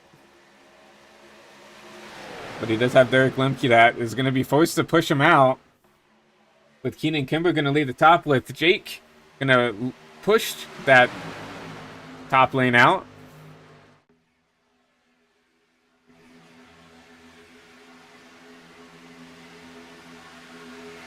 The 84, Brandon Briscoe going to go up there and help this top lane out. Now you're starting to see people are willing to go up there and try to run the top. They got to do something to get this track position. To put themselves in the position is, oh, a little bit of a bobble out of the 88. It's going to check up that. It's, oh, the 51 goes around. And caution will wave. And we'll go see what happened here. Did this 51. I think it looks like maybe a little bit of that top lane just not pushing very well. And I think it just really upset the rear end of the 80. I don't know, man. Looks like the 88 just kind of wiggled on his own. Got to push, got to wiggle, and then kind of just the 51 was coming up a little bit, and it looks like the 88 was coming down just a little bit, and it's gonna hook the 51 in the outside wall. It's gonna come down, and ooh, net code grabbed the 77, and nowhere to go for the 85. Looks like the 49 might get through unscathed. And Fabian doing a good job just keeping it up there, trying to let these guys pass by safely. Obviously, he has no right front tire, so it's going to be hard to control that car.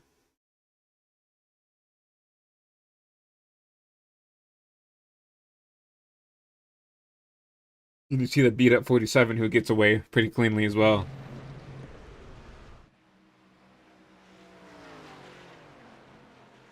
And now you're starting to see kind of the lone survivors and stuff that are left. And now we are going into NASCAR overtime. So we are going to have some extra innings here in the AWC Pro Series. But it's as a good friend of mine said, you know, it's not over till it's over, right? You cannot just assume that we're going to go back to green and stay green. You have to keep yourself in the fight, right? And that's exactly what Derek has did. This is why he's gotten opportunities in the truck and in a late models. Look at this, like, put himself in a spot to go out here and win a race. Noah Brown, you know, pretty dominant car. It's just not going to show up right because we had to restart the session, but led easily 30, 40 laps here tonight at Daytona. So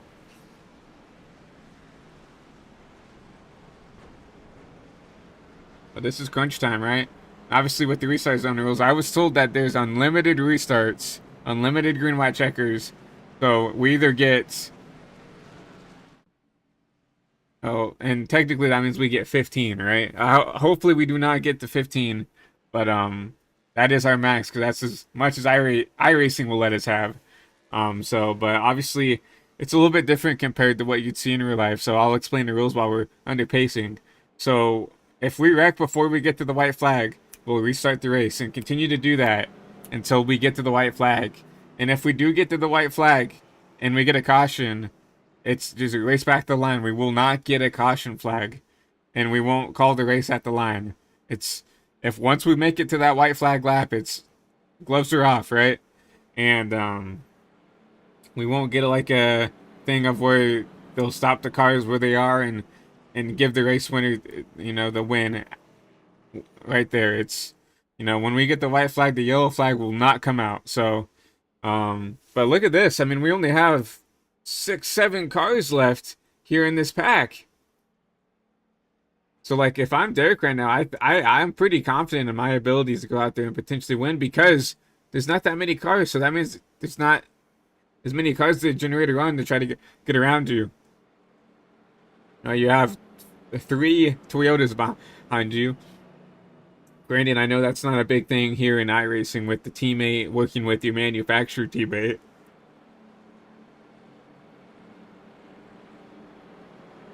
But it is something you have to think about, right?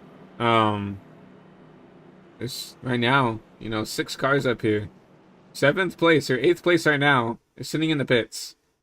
Trying to get damage fixed. Trying to give himself the best opportunity to at least, not lose as many spots. 24 Joel, still getting some front end damage worked on. But you did see quite a bit of cars come out in front of him out of the pits. And Derek decides to pick the top.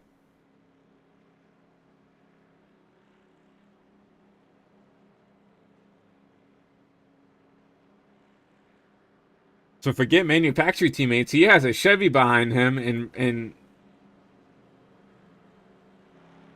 Pena, another all-star driver, to push him around. And look at this.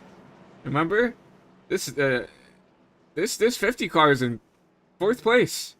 He got caught up in a first lap wreck, went 3 laps down, and now look at him. He's up here ready to race for the win here. Obviously, still has quite a bit of damage to that machine comparatively to everybody else, but when he's sitting up there in P4, and he's not gonna give anybody a break, granted with the damage he has. I mean, he's racing for a win just like everybody else.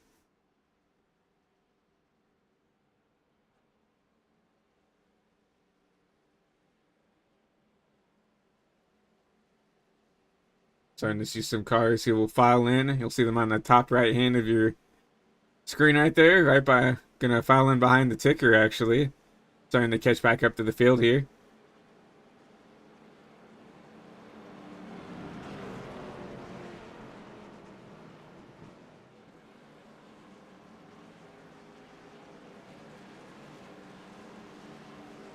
You see the lights off on the pace car, and now you have to think, can these 2 all-star drivers fend off these regular season, I guess Pro Series drivers, right? These are the all-stars. They've had IRL racing experience. That's what classifies them as an all-star driver, right? They've raced a real car in real life.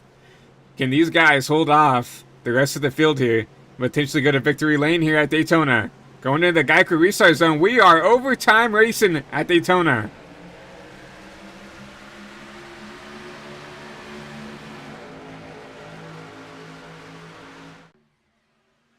Pretty good jump by the 2 on the top. I'm not sure they're going to get clear of that bottom lane. But Derek decides to go down and block it.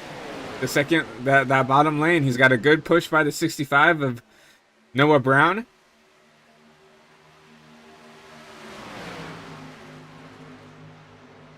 And I think that Noah's going to try to go up there and go around the 31 on the top. That is, the 84 gets moved by the 10. No hope from the bottom, but the top is not that organized. They're getting organized now, and they're going to have a huge run out of 4.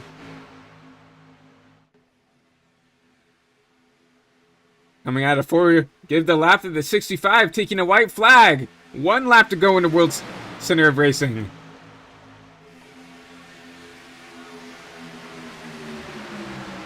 Lemke with the huge run on the bottom. 65 is going to go up and block it.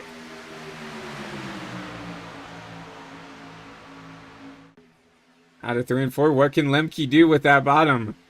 He's going to go up and try to make the move right now. It's Lemke, a sitting duck. Oh, the 84 goes around. Side by side, going into 3 and 4. The 42 needs to help this 31. Contact with the 65.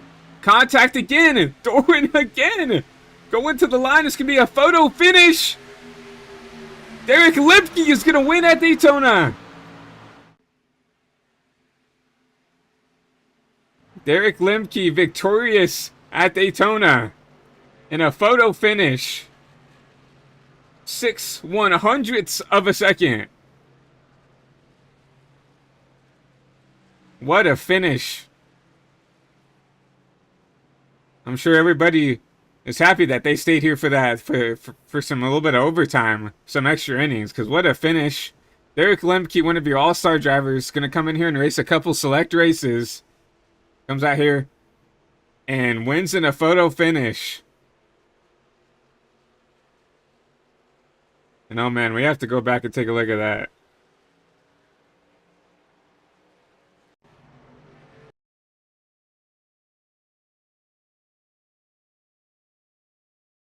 Going into turn 3 here. The 31 really doesn't have any help coming here. And sees that he doesn't have the help. The 65 does behind and decides he has to start to get a little physical with this guy on the bottom. We'll see him go down. And door check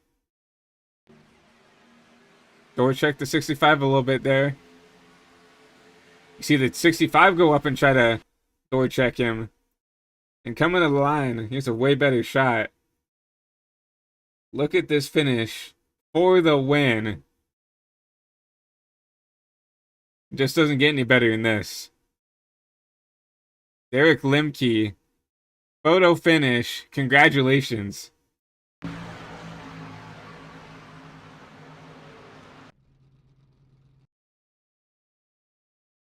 Don't mean to intrude. I'm just here to drag people in when you need it.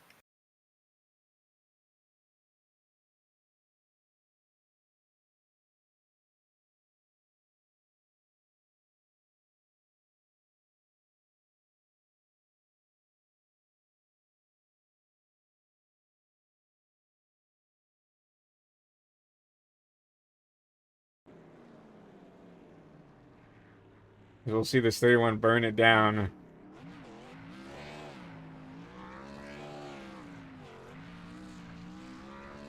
What a finish. I mean, Jake at the beginning of the race talked about we're gonna have some great racing and we're gonna have a good finishes here, and he definitely didn't disappoint.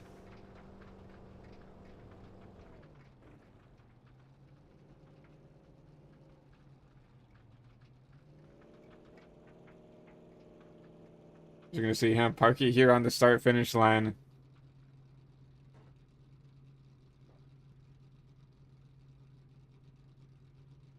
And get ready to celebrate. I mean, that he definitely earned that one. But right before we get ready to talk to your race winners, let's go ahead and take a quick commercial break, get everybody set up and ready to go, get the winner's circle out and going, and once again we'll have our friends over at iRacing talk to you guys for a little bit. So we'll be right back after our friends from some words from our partners over at iRacing once again. Racing isn't easy, but experiencing it is. iRacing puts you in the driver's seat with the industry's leading sim racing game. Drive on laser scan replicas of the greatest racing circuits from around the world.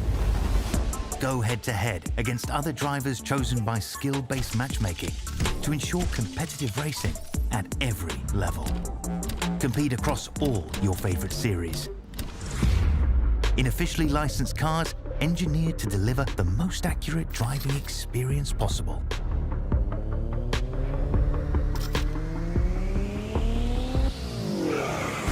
Join a race or host your own with players from across the globe. Race against the computer or in a league with friends. Feel the thrill behind the wheel. Visit iRacing.com.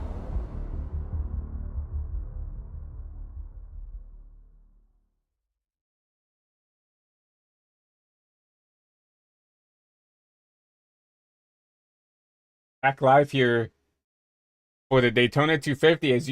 As you guys just saw, what an amazing finish as Derek Lemke comes home victorious here at the World Center of Racing. And let's go ahead and start to talk to your top three, as we will go ahead and talk to your third place finisher and Derek Lunch, who finished P3 tonight at Daytona.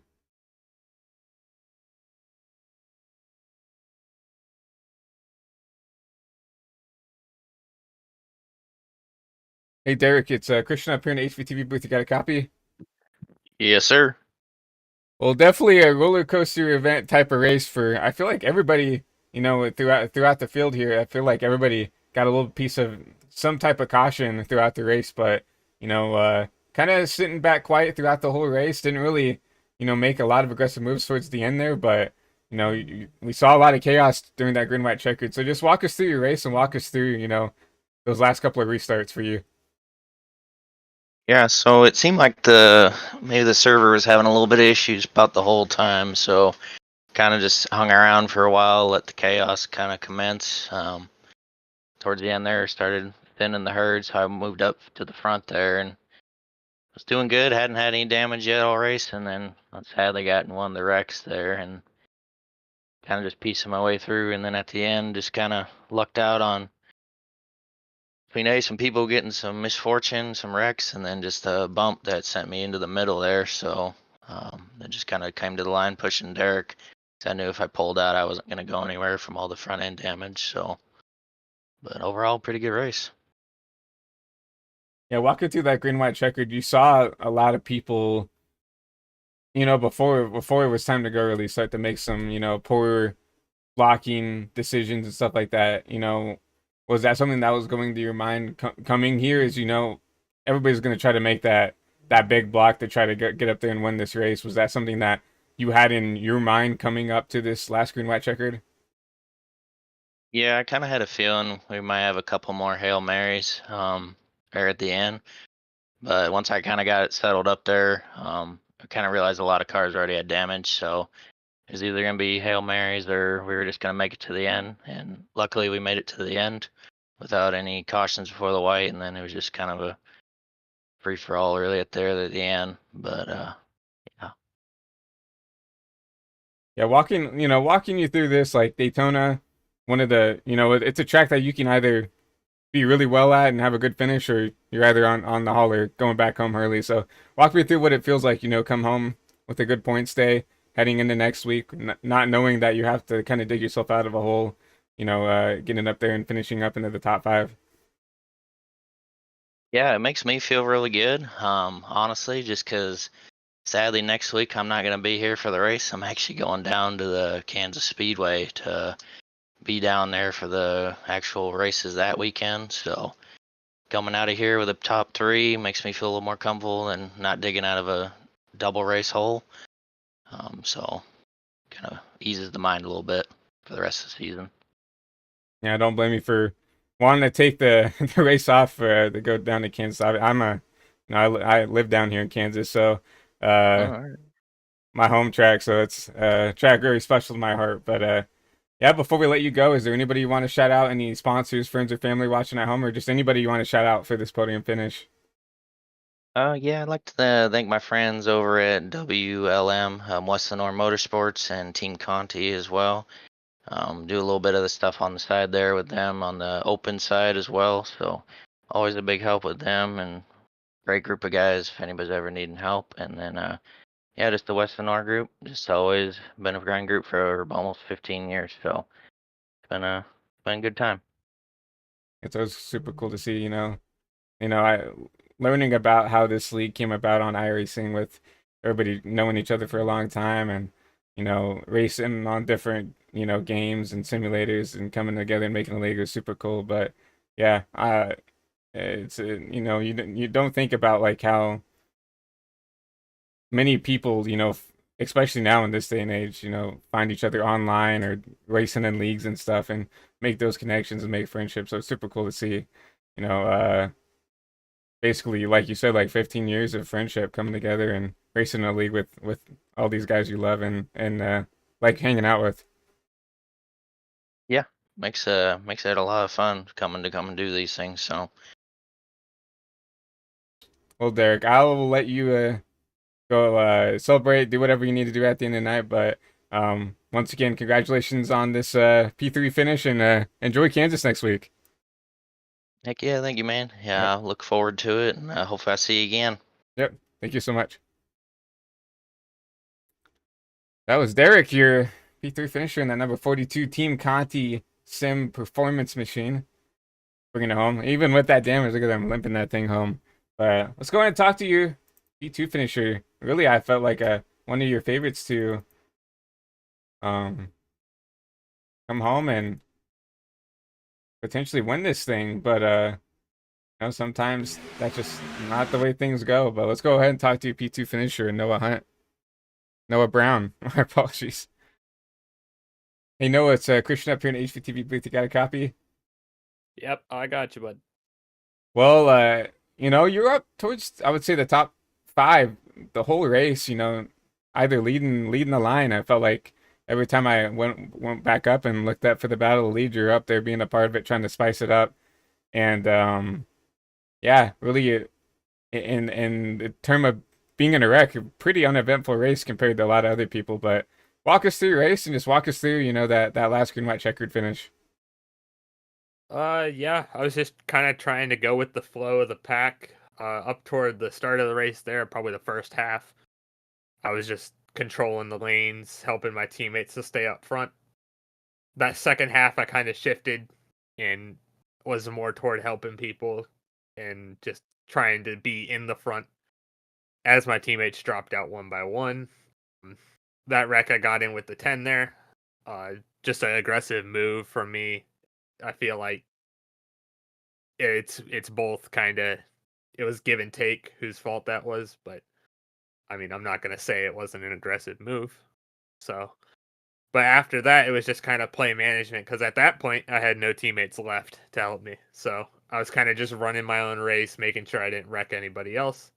Then coming to the finish there, it was just trying to keep the car as steady as possible for those rough pushes that I was expecting. But other than that, yeah, getting into wrecks was pretty uneventful. Either they were all far behind me or right behind me, so just a matter of staying on my toes.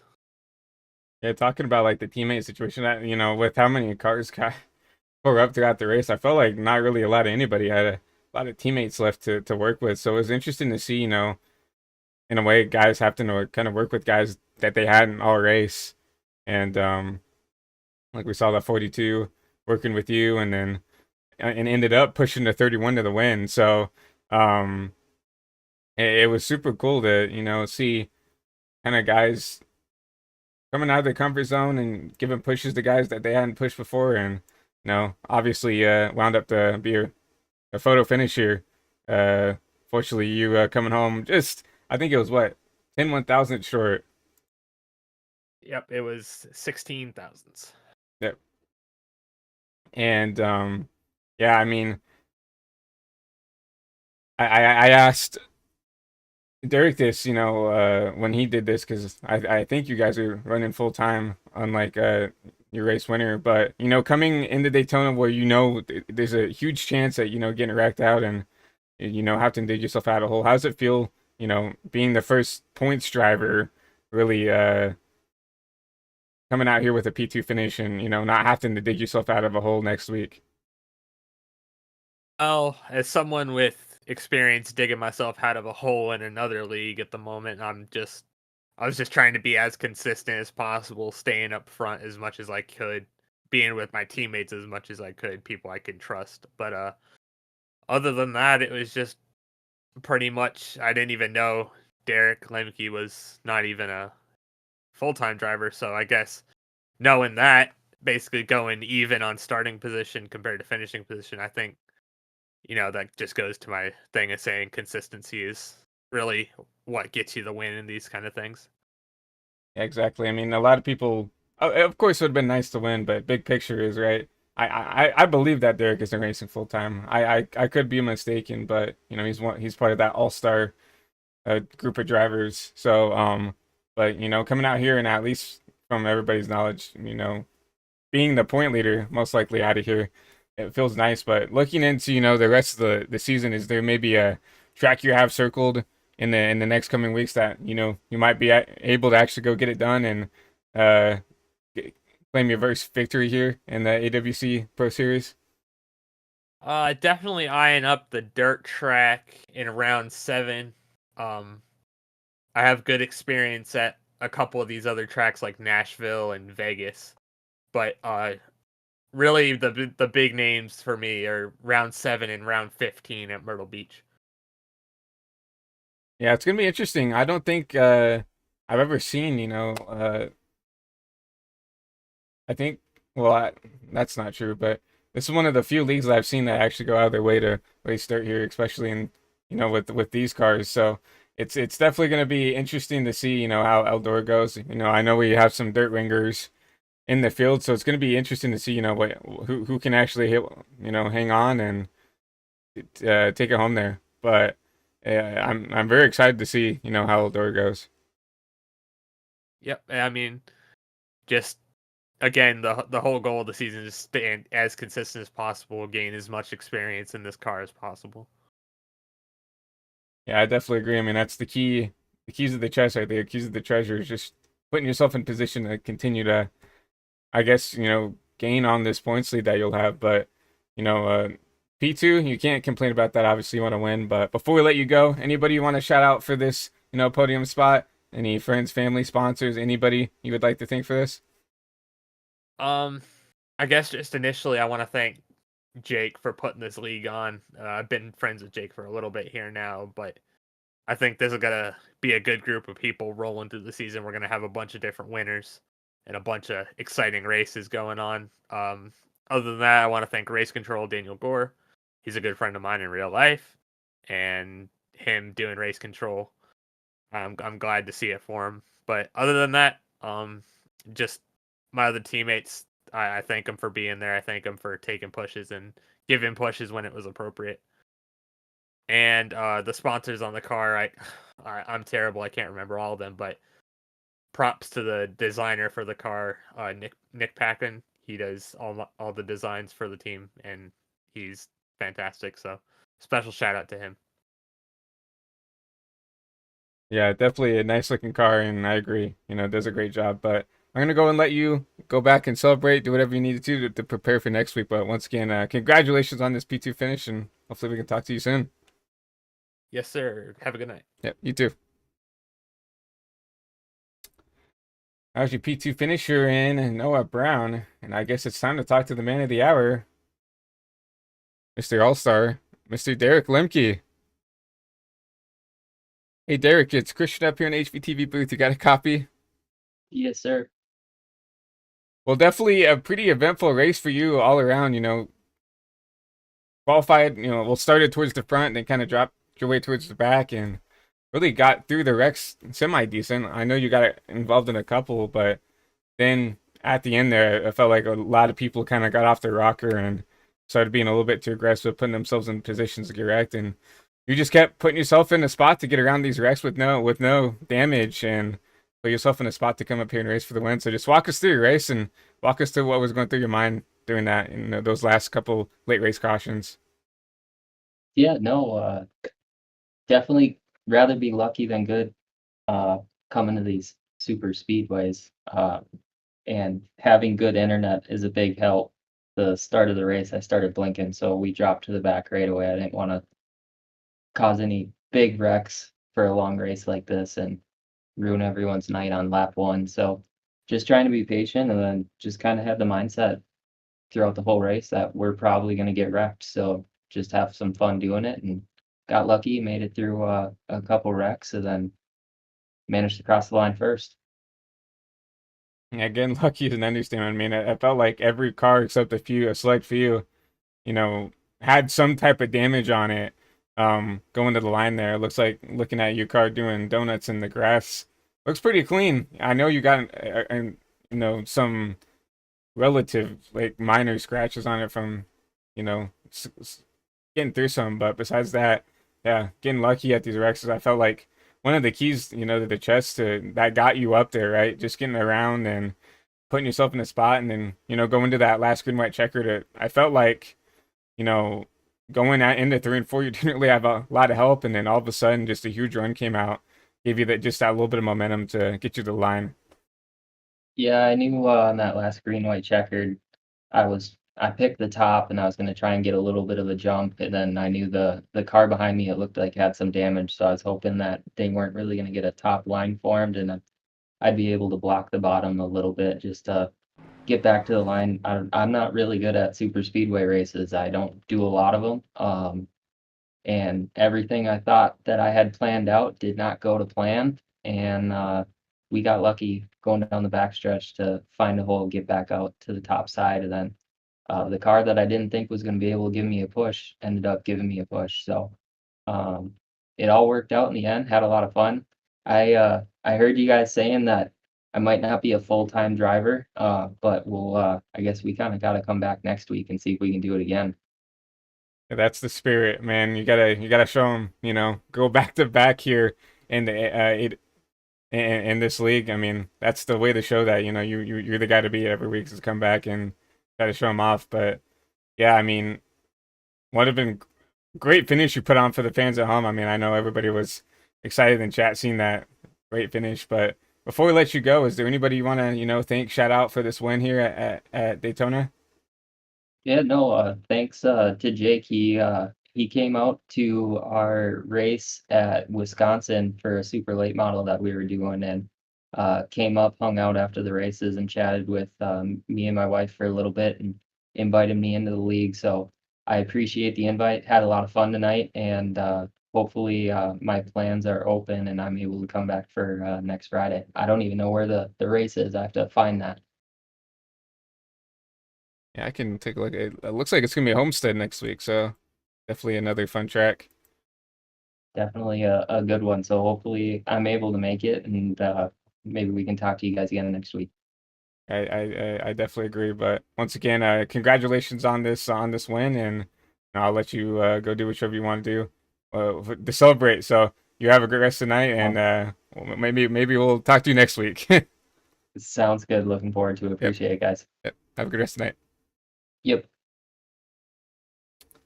And that's your race winner, Derek Lemke. And I have to say this, it's super cool that Derek and a lot of these guys are coming out and racing in these leagues, right? I mean, these guys are literally professionals that go out and do this as their job, and for them to take time out of their day to come and race with these drivers on the sims and stuff like that, it really means a lot. It really does show how how they say sim can come into reality, and it's super cool to see Derek and all the other guys, and a huge shout out to the other guys who came out here and raced with us.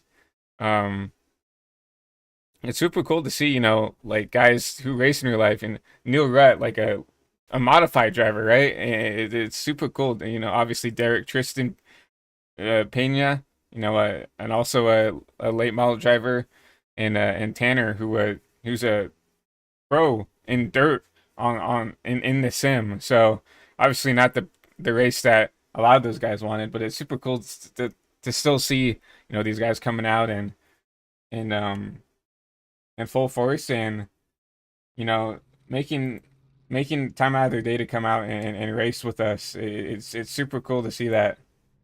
But before we go, everybody, let's go ahead and look at your unofficial results here, brought to you by High Velocity TV. Obviously, we saw and just talked to your race winner, Derek Lemke, Look at that.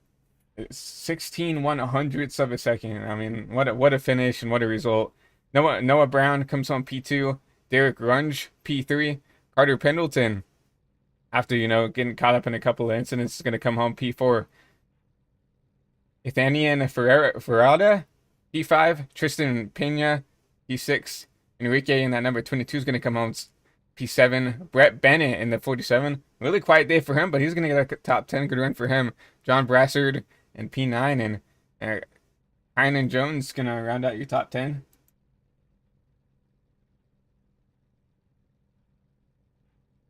Bryson Bird, P11. Good run for him. Brandon Crisco in that number 84. Going to be P12. Joel Farrow, P13 in that number 24 machine. Jake Scarbaugh, P14. Not probably the run he wanted. He was up there towards the front all the time. Matt Ackenthorn, P15 in that 04 machine. Keenan Kimber, P16. Dominic Bettini, P17. Bedola Fabian, P19. Wilson Hunt and Ty McIntosh going to round out your top 20. A lot of these guys out early. Neil Rutt, Thomas Capuano, he in that 21 machine out early.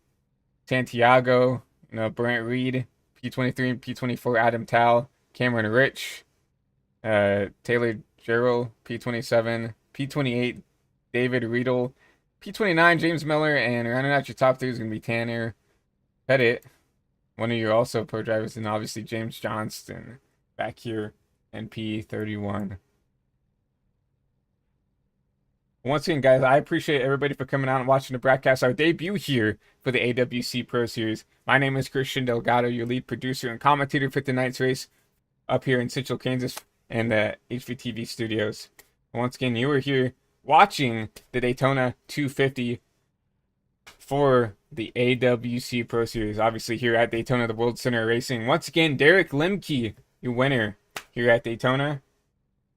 And I appreciate everybody coming out. We'll be back on live this Sunday for the Crown Jewel Sportsman Truck Series race, wherever that is. And for people that don't know, they spin a wheel an hour before the race, and that decides the track. So excited for that. If you guys wouldn't mind, if you're not subscribed to the channel, please hit that subscribe button and hit that bell notification to be notified anytime we go live here on High Velocity TV. And please hit that like button on the stream. Share it with friends and family. We are really trying to grow this network out the best we can. If you are watching over on the Twitch, please hit that follow button. I'd really appreciate it. And also just share the VOD with friends and family. We'd really appreciate all that. But besides that, guys, once again, my name is Christian Delgado, your lead producer and commentator. And you just watched a production of High Velocity TV here at Daytona. Hope everybody has a great rest of the night, and we'll see you soon.